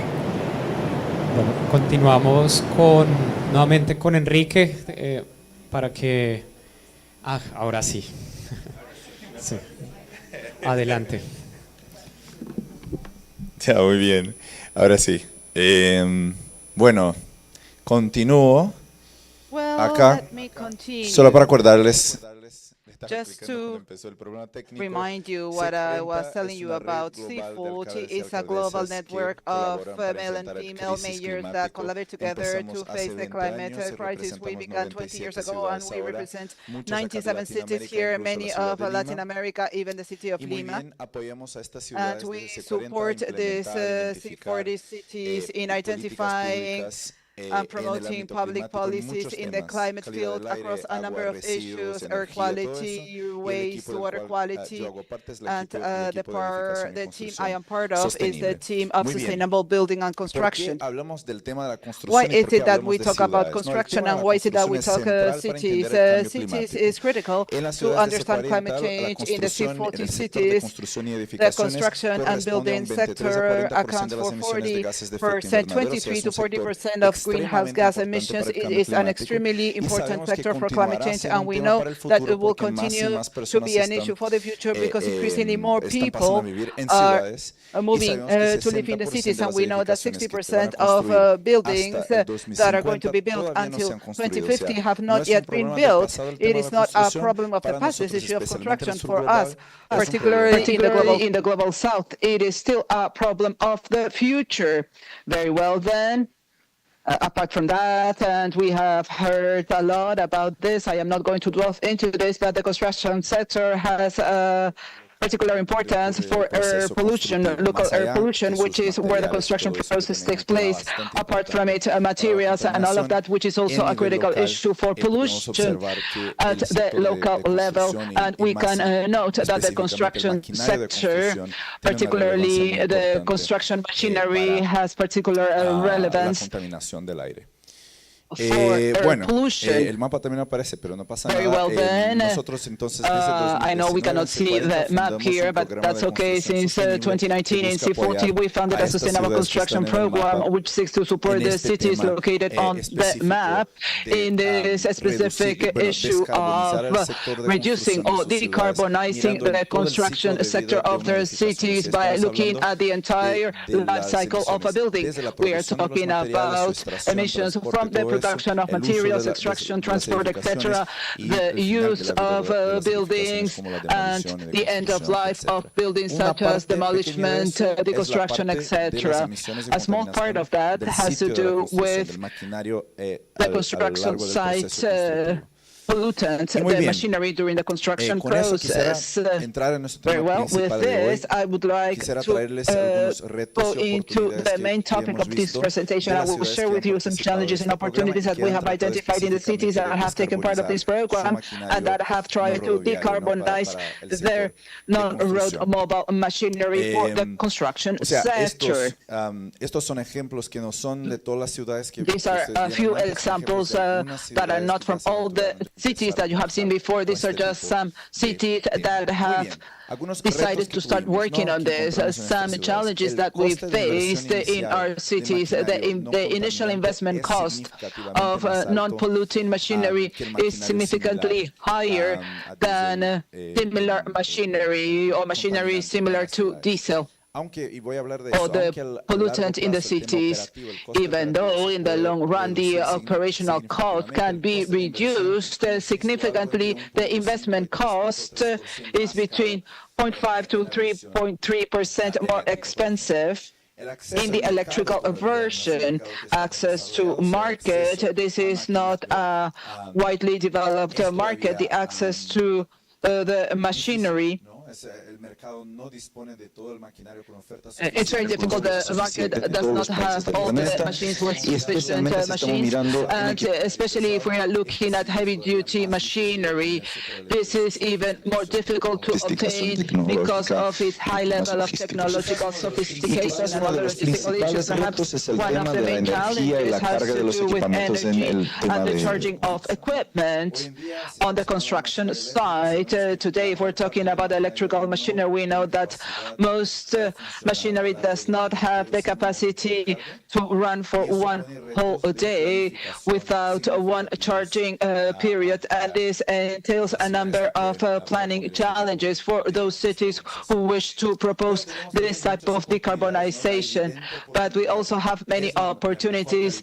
The clear opportunities, the better air quality, reduction of noise, and reduction of GHG emissions. We have talked extensively about that, and there are a number of benefits brought about by that, such as the health benefits.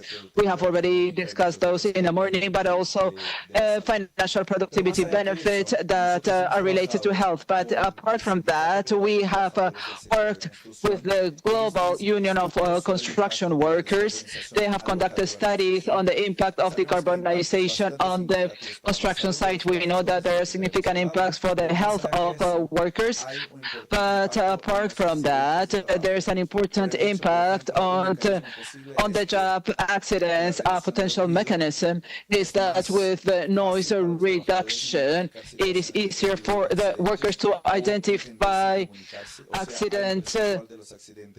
dangerous accident situations. There's a percentage of on-the-job accidents that can be reduced with this low-emission machinery that emit less noise. I am going to go through this real quick because of time issues, because I wanted to address the opportunities, the issue of cost.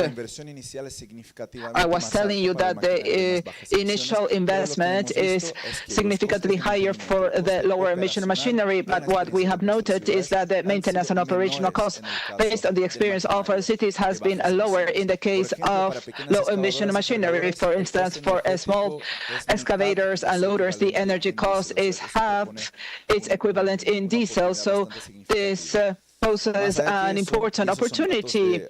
Apart from that, and those are data from ICCT, the small excavators can be paid within 5 years. The highest down payment that you made in the first year can be paid within the next 5 years through a saving in the operational cost, and the same happens with the middle size, but in 6 years with large size excavators, the result varies. This depends on the type of model. It is still not possible to draw a unique conclusion on this type of machinery, and it is worth mentioning that in terms of market, the growth of the market of this type of machinery has been quite significant over the last few years and very rapid as well. In Norway, for instance, there are 9,000 projects that have electrical machinery in the country. In the Netherlands, we had duplication in the number of electrical machinery that is being sold in the market, even though this is still a small percentage of the total existing machinery in the country. And in China, we had several pilot projects in cities, which I will refer to in a moment. It is still a small market, but it is making significant progress. These are just a few examples. There are other examples from the UK and other countries as well. How do our cities take action on this? Cities begin with pilot projects and public procurement tests. This is under the control of municipal government. This allows them to identify the challenges, the risks, the opportunities, and all of that, and they can present to the private sector which are some of these risks in terms of decarbonization of construction sites. And after this period, there tends to be an increase in the scale using different types of policy instruments, either through regulation and policy. We're talking about the low emission zones, construction site ordering, urban planning and development, but also through incentives. And we have talked plenty about incentives yesterday, such as financial incentives, infrastructure capital contributions, and others. Very well, very briefly, I wanted to tell you about the best practices in some of our cities. There are many international examples. I will just refer to a few of those so you can have an idea. Perhaps the most ambitious example that we have noted in our network is the example of Oslo, which is the capital city of Norway. Oslo began addressing this issue back in 2016 by requiring the use of low-emission machinery in some of the construction sites of the city. Oslo has a policy in that they are technology agnostic. They don't care about the technology you are going to use as long as it meets the pollutant and greenhouse gas reduction target. So they began with some pilot projects in 2016. In 2017, they installed low-emission machinery as a selection criteria for public procurement. This would give them additional points. Then it became a mandatory requirement for some projects. And since January 2025, all the new projects of the mayor office need to be zero carbon in the construction site. This is the most ambitious project we have noted so far, and by 2030, any construction projects, even private projects, need to be zero emission. They should use zero-emission machinery. Very well.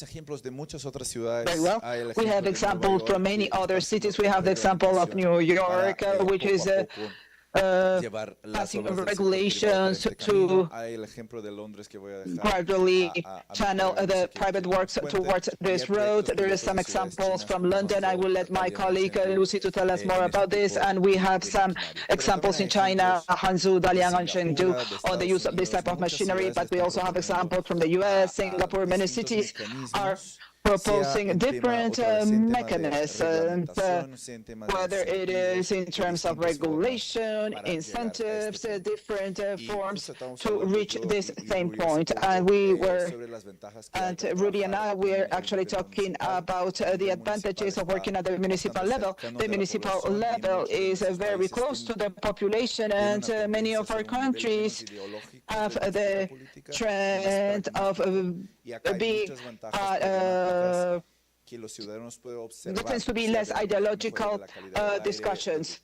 And here we see more pragmatic results in terms of improving our quality, improving the noise level, etc. There are many examples. I am not going to spend the rest of my presentation talking about these examples, but this is just a list of content that we have in C40. Something very important in C40, what we do is to collect, understand, look into the best international practice, benefits, challenges, etc. And this is what we did last year. We organized a webinar on zero-emission construction sites. We have case studies, we have guidelines, we have a course for municipal public servants on sustainable construction, and all of that is available with free of cost access in our webpage. The webpage is c40.org, and I invite you strongly to take a look at this content so you can have access to other international examples. I am open to any questions. This is my contact info. I would be happy to help.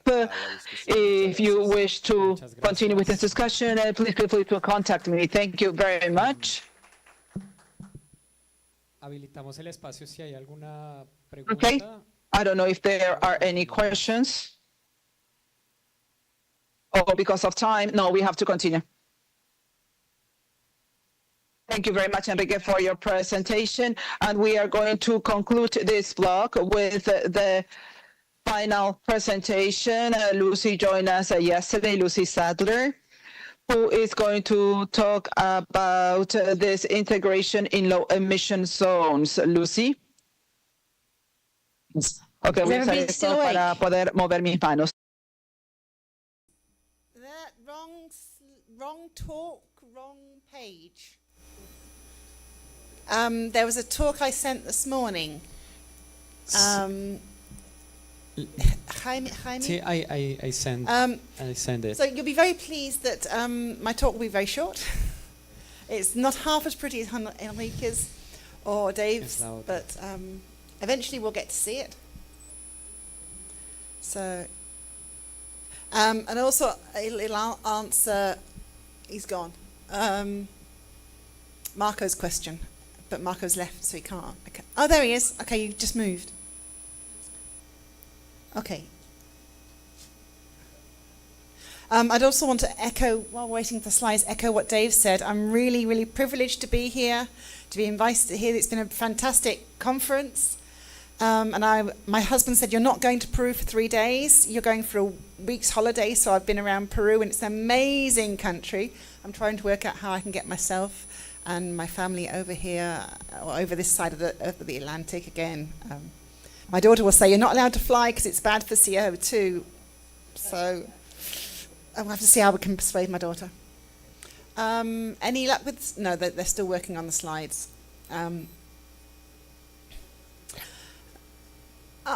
No, that's yesterday's talk. That's yesterday's. You can see the map again from our website. You can see quite how many urban vehicle access regulations there are. There are also on there the London construction scheme. If you want to know any more about the access regulations in Europe, please do go to this website. If cities are coming now, starting any kind of UVAR now, you've got the great opportunity of learning from everybody else. You don't have to reinvent the wheel. And every city is different, and every country is different. You can take examples from this part of this one and this one. And if you want any support, please do ask. I'd be delighted to help anybody along this process with the experience I've got around Europe and also around the world. Do I have to talk a bit longer? And please wave if I talk too fast again. I might not be Chilean, but I do speak fast. I was really envious of Dave. He's really slow and calm speaking. I just can't do that.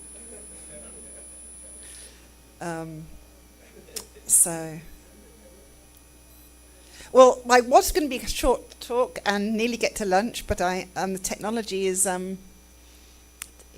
giving me a problem. We didn't have any questions with yesterday's talk, so if anybody's got questions for yesterday's talk, I can take some time now. Paloma? Yeah, no problem. Okay. Has anybody got any questions about UVARs from yesterday? Because I didn't get a chance to have questions yesterday. So any questions about access regulations or at London? Or Enrique? Adelante, Enrique. Do you know of any strong examples of that type of policy in global south countries? In low emission zones? Yeah. Or at least approaching. Global south, we have China and India. India is doing quite a lot of low emission zones now. India, again, like Latin America, has got really, really bad air quality. And like Colombia, they have a huge motorcycle problem. And after talking to Maya about the motorcycle problem, what I want to do is go back home and look and see how Beijing has solved this problem. Because with motorbikes, the problem with cameras often have to legally required to camera from the front so you can see the driver. But motorbikes haven't got a number plate at the front. So it's just a small detail. Okay, I've bridged the time and they've got my talk. Sorry, I wasn't expecting to talk today, so it's a very quickly done talk. And hence it have difficulty finding it because I sent it through this morning. And I will speak slower, sorry, translators. This is reducing construction emissions. What we've talked about today so far has been at the national level, the new vehicles, what emission standard the new vehicles have. This is looking at the city level. And cities, you have power because construction, mobile machinery moves around by definition. And if you've got a big capital city, what you do in your big capital city can affect what people buy. well, you may have an Euro 3B new standard, but if the city authority is requiring a tighter emission standard, that will affect what the purchasers buy. So go from, this example is from China. When I was in China, you probably can't see it, it's lots of cloudy emissions, and a zero emissions example from Oslo. So construction streams, as traffic emissions reduce, the proportion from construction increases. Like you can see in London, the red is construction and the blue is road traffic. So what it is they require emission standards on construction schemes, construction machines operating within an area, a construction low emission zone. They either require cleaner emissions, so newer vehicles, different newer stages, or the American or Japanese equivalent, or retrofit with a diesel particulate filter. And what it's glanced upon throughout the last 2 days, a diesel particulate filter reduces 95 to 99% of the emissions, including the ultrafines. If you move from a Euro 3 to a Euro 4 in road vehicles, or Euro stage 3B to 3, or 2 to 3 in construction, you will get maybe a thirding of the emissions. When you put a filter on it, a retrofit is a very effective. People have found it very effective around the world. You're reducing by a factor of 100. So sometimes the schemes have also said, well, we're at it, while we're reducing emissions from the machines, let's look at dust, let's look at noise reduction at the same time. So there are different ways of doing it. If you're starting out for a construction scheme in your city, you can look at through the planning permission. Most countries require planning permission for a building to be built. And the planning strategy, and in this case it's the supplementary planning guidance and the London plan, says if you build, the requirement, one of the requirements, is that your machines are cleaner. And this is that's the mechanism used in London. Switzerland, and Switzerland really has played a shining light role in this. In Switzerland, they've got lots of mountains, and the roads can't always go over the pass, so they've done lots of tunnels, and they're one of the world leaders in tunnels under the mountains. You're building this tunnel. You've got these huge, heavy machines with lots of exhaust and people. The occupational health hazard of this was huge. And occupational health law is a very strong tool, a very important tool. So they said, back in the 80s, I think it was, late 80s, fit filters to machines in the tunnel building. And it was a massive impact on the reduction of emissions, and the emissions testing to be certified with a retrofit filter made sure they didn't increase the secondary emissions. So not only did they reduce the PM, they did not increase the emissions of PAHs or metals. And this VERT certification is still what's used also in many parts of the world. So Switzerland, the shining role, it has to, because of the funding here, I had to make sure that you realise how important Switzerland has been in this role. So they have a national law. Every piece of machinery in Switzerland has to have a filter fitted.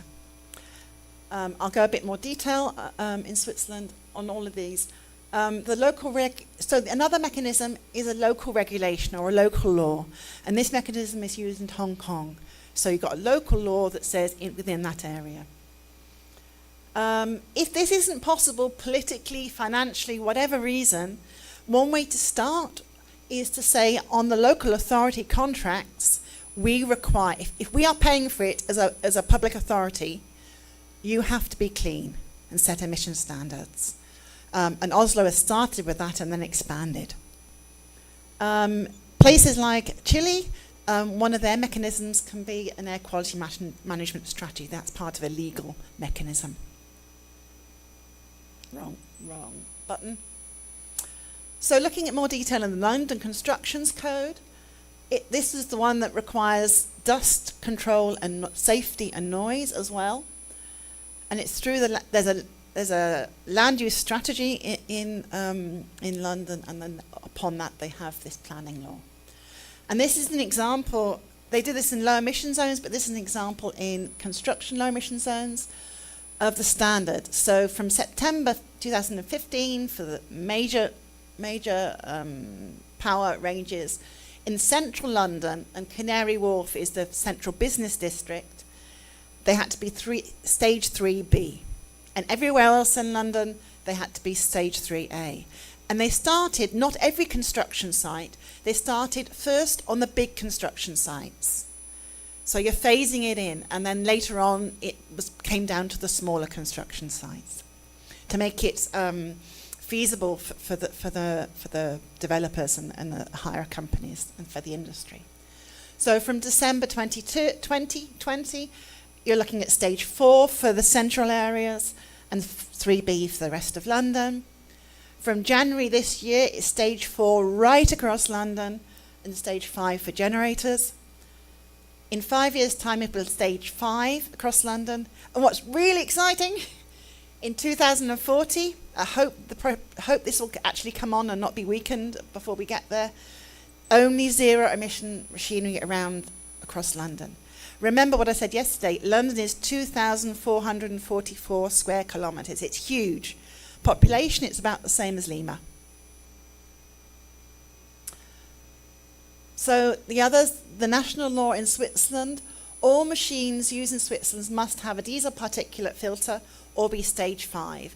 And stage 5 is the stage that requires a particulate filter. It's with the Euro standards, well, I've been working in this field a long time, and I kept on being told, the next Euro standard will make filters required. And it didn't. And the next one, it will. Finally, Euro 6 and stage 5 are finally, with the particle number measurements that have been pioneered through people like Metas and Switzerland, particulate number has made the ability to measure whether you've got a filter on or not. And going back to Marco's question, if he pays attention and stops talking at the back, in Switzerland, I'm answering your question now, Marco, you see. In Switzerland, I said yesterday, an access regulation without control is just a piece of paper. If you're not enforcing it, don't bother. Simple as that. Especially in countries where people don't always do what they're told. So they have the cantons, the local authority officers go around with the particle number monitors. They are manual, handheld.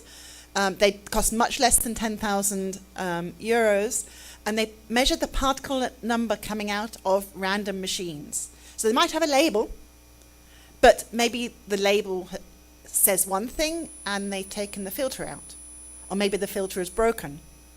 So it's important that they go around and testing on site with particulate number monitors. And I've seen lots of photos of colleagues doing that. So the local regulation in Hong Kong, they have all construction machinery sold or leased must be approved with a sticker, and they have different emission standards for different sized vehicles. Sorry, machines.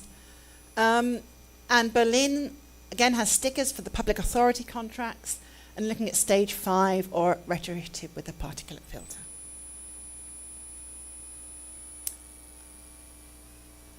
Looking at Latin America, Europe has had from stage 1, 2, 3, 4, 5.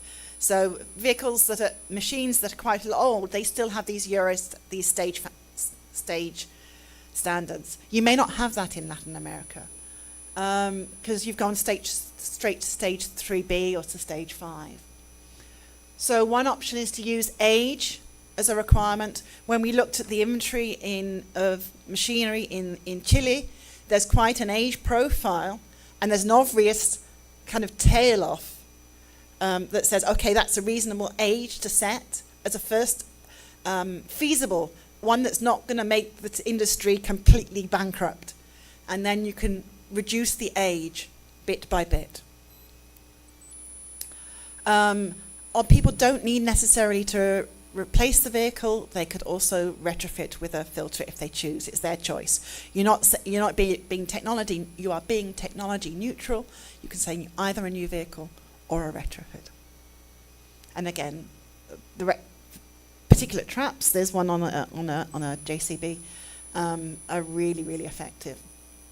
And I've heard mixed reports of the effectiveness of particulate filters in Latin America here. Everywhere else in the world, they found them really effective. So it would be interesting to work out how we can get them effective in Latin America. So again, the control of building sites without enforcement and access regulation, or regulation is only a piece of paper.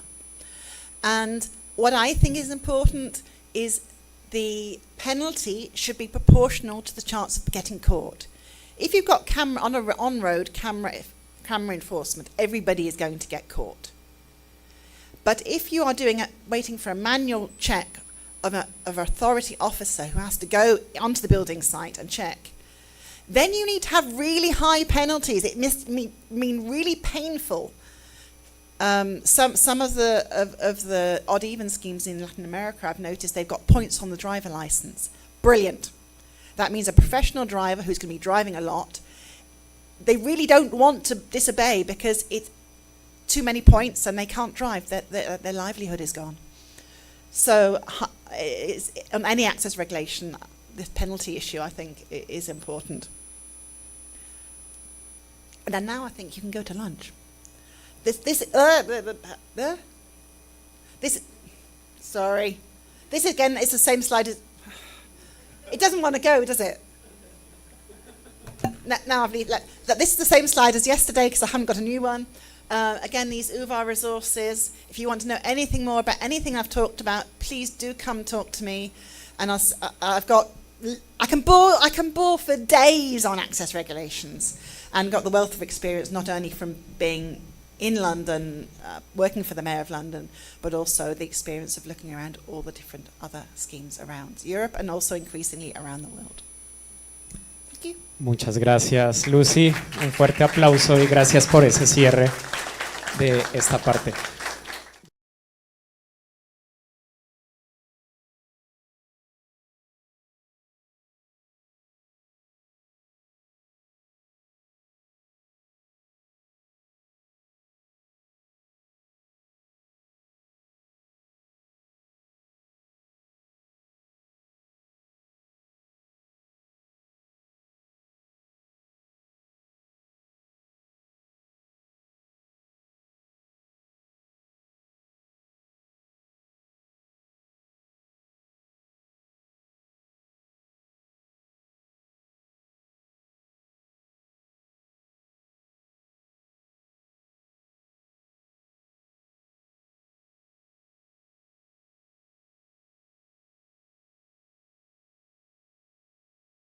de ayer, pero hubo bastantes temas interesantes para cut it short, but there were so many interesting topics that need to be discussed. So something very important that we learned today is healthcare, which is critical. If we are not aware of what is the impact of particles, and we have only talked about particles, we have a full cocktail of pollutants which have an air exchange and reaction dynamic that I mean we are actually underestimating the level of impact, but it is so important and relevant, and this is important both to the authorities but also to ourselves as a population. At the end of the day, it is an important point if we start requiring a better quality of life. More importantly is air. Air is the first input that we have to live and to breathe. So I believe that has been very important, and we have noted how the studies go forward. We always had this idea that respiratory and cardiovascular diseases were directly correlated to this, and now we see that if they are genetic map, they start changing extensively. We start identifying other illnesses and diseases that are directly correlated to air quality, and this must be taken into account. We have also seen that for our regulations, it is very important to do a regulatory impact analysis. So the air quality data correlated with the health data allow us to show the benefit that we have of doing a proper management, because the benefit is always going to outweigh the cost of implementing a measure, and we shouldn't lose sight of that, and we always need to bear it in mind. So you have noted that we have a number of tools to do that, and from CALAC we have developed a number of tools based on AirQ+. We have HEMAC and Trans. You can see this on the website of the program. You still need to use Excel spreadsheets to work on emission factors and other data, but what's important is to have this sound and robust information so it can support the decisions that we are making in our countries. We have also seen the issue of machinery. Very interesting, because as we noted on one of the slides, I think it was Lucy's slide, when you start seeing that the transport measures start working, and in our inventories they start having a less and less presence, we start having a greater presence of the other sources, which are also very important that we need to work on in our cities. And the issue of machinery is of the essence, especially construction machinery. And this was the reason why we decided to work on this issue. As you know, everything is related. Cities who wish to be zero emission or low emission zones, they start working on a number of sources, which are the ones providing us the context. So it's important to work on transportation, but we have how construction machinery, yellow machinery, non-road machinery, non-road mobile machinery, depending on how you have defined it in each of the countries. At the end of the day, it's important to work on that as well. I hope that you learn a lot from all this experience and how we are moving towards electromobility. And with this very inspiring video on green hydrogen, what we discussed yesterday, I mean, green hydrogen is moving more quickly compared to the transition or the dynamic of electromobility. So there's a lot of interest in developing technology, but we need to make it more visible. Somebody mentioned that they talked about construction, and we were not talking about mining. But it's interesting, if we look at the private sector, perhaps they already have experiences on this area because they have their own targets or goals, either set forth by the corporation or because they belong to a specific association where they have set these goals towards 2030, 2040 in terms of carbon neutrality. So I believe that the opportunity is there. We need to grasp this opportunity, and we shouldn't keep on postponing the compliance terms. We were all very optimistic that we would reach these highly encouraging goals by 2030. It seems that this is going to take us longer. This is the final event, the final technical event of CALAC. CALAC had two phases. We are about to close the second phase. The project was conceived for 2 phases of 3 years because of the pandemic. The first phase was extended 5 months more because we had an under execution, and we were able to scale up our actions, and we decided to initiate a second phase where the Swiss cooperation based on the project, and it gave us 4 years of operation. This was very positive to continue working with the countries. I'm sure that there are many other things that can be done, but we are going to continue working with our partners. Something worth mentioning are these spaces, these meetings, these sessions are like a coordination network. We are not an official network. There are other networks working on this, but let us bet on that. We already have the contact. We all know each other, and I believe that we can continue connected by exchanging knowledge, transferring experience. You don't know when we will have a new opportunity to have this work dynamics at the level of projects or interventions. So I encourage you to keep in touch so we can continue moving forward. And as we have noted, there are some countries that have made a little bit more progress than others, but they have shared their experience, and this encourages the other countries to move towards that direction. And in other cases, we have seen the experience of other countries that showed us that we shouldn't take that road or that pathway. So we will continue running this program until July, so we still have some time to continue coordinating. We have a nanoparticle committee. We'll see how to transfer that so as not to lose that committee. We have identified a number of experts who work with us, and the idea is for them to continue sharing all these experiences that they have developed so far. On a positive note, if you noticed on the machinery presentations of today, you can see the progress made by different countries, the experience of London, Switzerland, other countries which are working with standards. And now in the continent, our countries are also doing the same. We are working very much aligned with the other strategies in other countries. This is something we used to do much later, but now we are working in parallel, and this evidences the high level of capacity that we have in these Latin American countries. So what says the difference, and something we can continue fostering, is political will. Let us continue generating reliable and comparable information for decision making so these policies can be reflected into actions that can be reported on a positive note. Thank you very much for joining us today, those who came from different countries after many hours of travel. Those of you joining us locally, thank you very much to your institutions for giving you the opportunity to be with us in these 2 days. I hope this was very helpful to all of you. For us at the program, we keep on learning, so we are going to be here open to any question or comment. I would also like to thank the CALAC team working with us. You already know the coordinators depending on your countries. We are a team made up by coordinators in 2 countries, but we also have thematic coordinators. Unfortunately, the one coordinating component number 1 couldn't join us. Jaime deals with machinery, and we also have Paloma, Luis, Marco, who are the coordinators in the country. Gina looks at knowledge management component 3. I always thank our interpreters because they join us. They have been supporting us from the start of the project.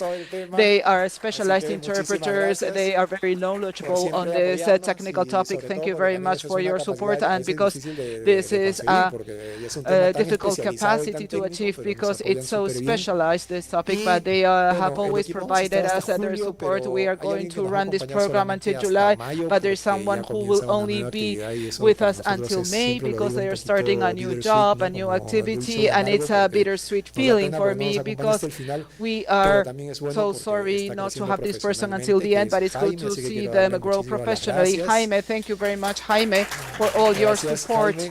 Thank you, Jaime. And apart from thanking you, as you noted that they mentioned Oslo, I want to appreciate the work of C40 because they developed a very good agenda so we can have a mission going to Oslo so they can learn about the experience of the electrical machinery. We had a team from Chile going to Oslo, and there was another mission to London where we were able to witness this experience that we have, that you have seen today by talking to the authorities, visiting the cities, and you can see that when there's political will, a lot can be done, especially when you have very clear goals. So also thank you very much to C40 for supporting us in such a positive mission. We were very ambitious. We wanted to go to China, but things got tricky because until we got our visa, the program was going to be over. And in China, when you see that you want to see experiences, I mean, we have have to travel in between cities, which is the same time you need to travel in between Latin American countries, but the London experience showed us very positive achievements. So once again, thank you very much for your support, and I think logistically speaking, it is time to break for lunch, because if you have been able to bear with us, you deserve lunch. So once again, thank you very much, and see you soon. See you next time. Muchas gracias. Un fuerte aplauso también para ustedes. Thank you to all of you, because you are part of these actions for reducing emissions and improving air quality. Thank you very much. We are going to take a few pictures here. Thank you very much. All those speakers of today, can you please stand in the frontal part of the room so we can take a picture with all the speakers of today? Thank you. Sí. Bueno, y una a todos. Pero iniciamos con la del día de hoy porque no tomamos, y después vamos todos y una grupal. Okay, let us first take a picture with the speakers, and then we will have a group picture. Aquí, al menos con el mío. Mira, gracias. Aquí, listo. Listo, permítanme un momento y...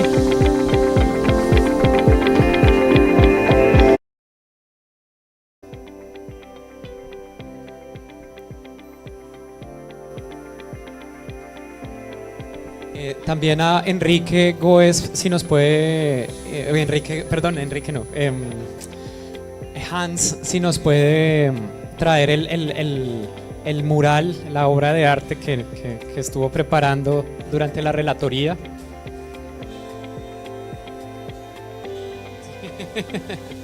Adelante, adelante.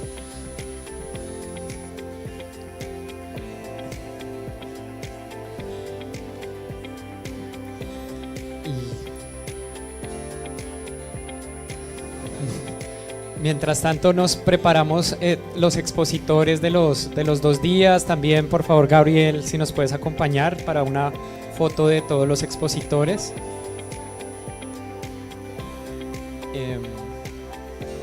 También Alejandra.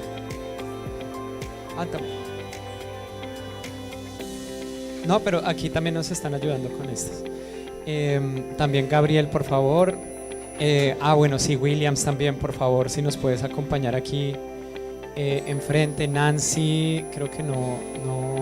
Sí, Nancy, por favor, si nos puedes acompañar en la foto. Momento para esta segunda, nos falta Nancy, cuidado Paloma.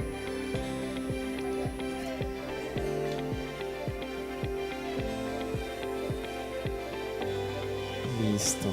Y por último, los invitamos a todos y cada uno de los participantes. Antes vamos a poner este mural que lo ven en el centro del pasillo, que fue realizado por Hans, un colaborador también aquí es. Y lo vamos a incluir acá también para la foto, pero los invitamos a todos. Marco, por favor, también los participantes desde Perú, también aquí adelante, que estuvieron muy participativos también en el evento, los invitamos a seguir. No. No, aquí adelante, sí. Y ponemos esto detrás. Sí, subámoslo atrás.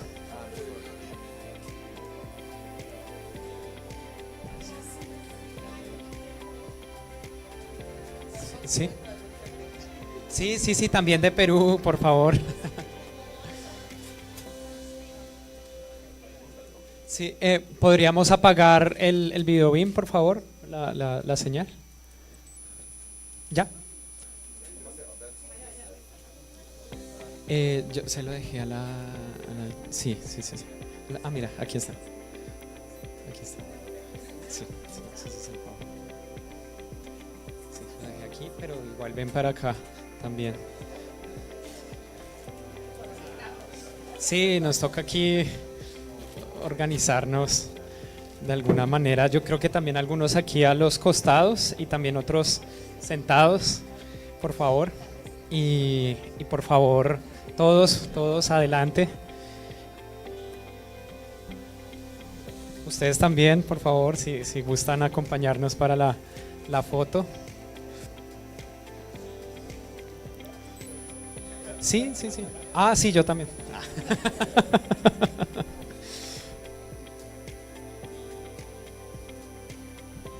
No, creo que voy a hacerme aquí adelante. Voy a seguir por aquí.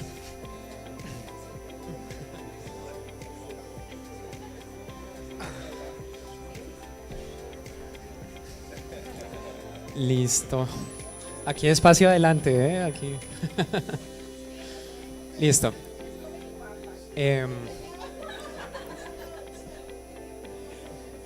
Sí.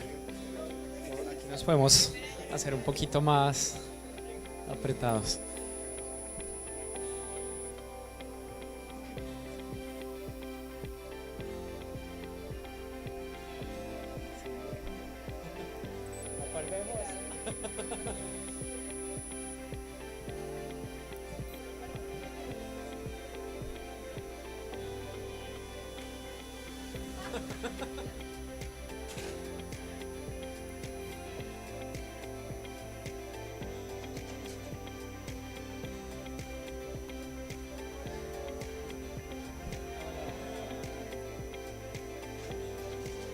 Listo. Muchísimas gracias.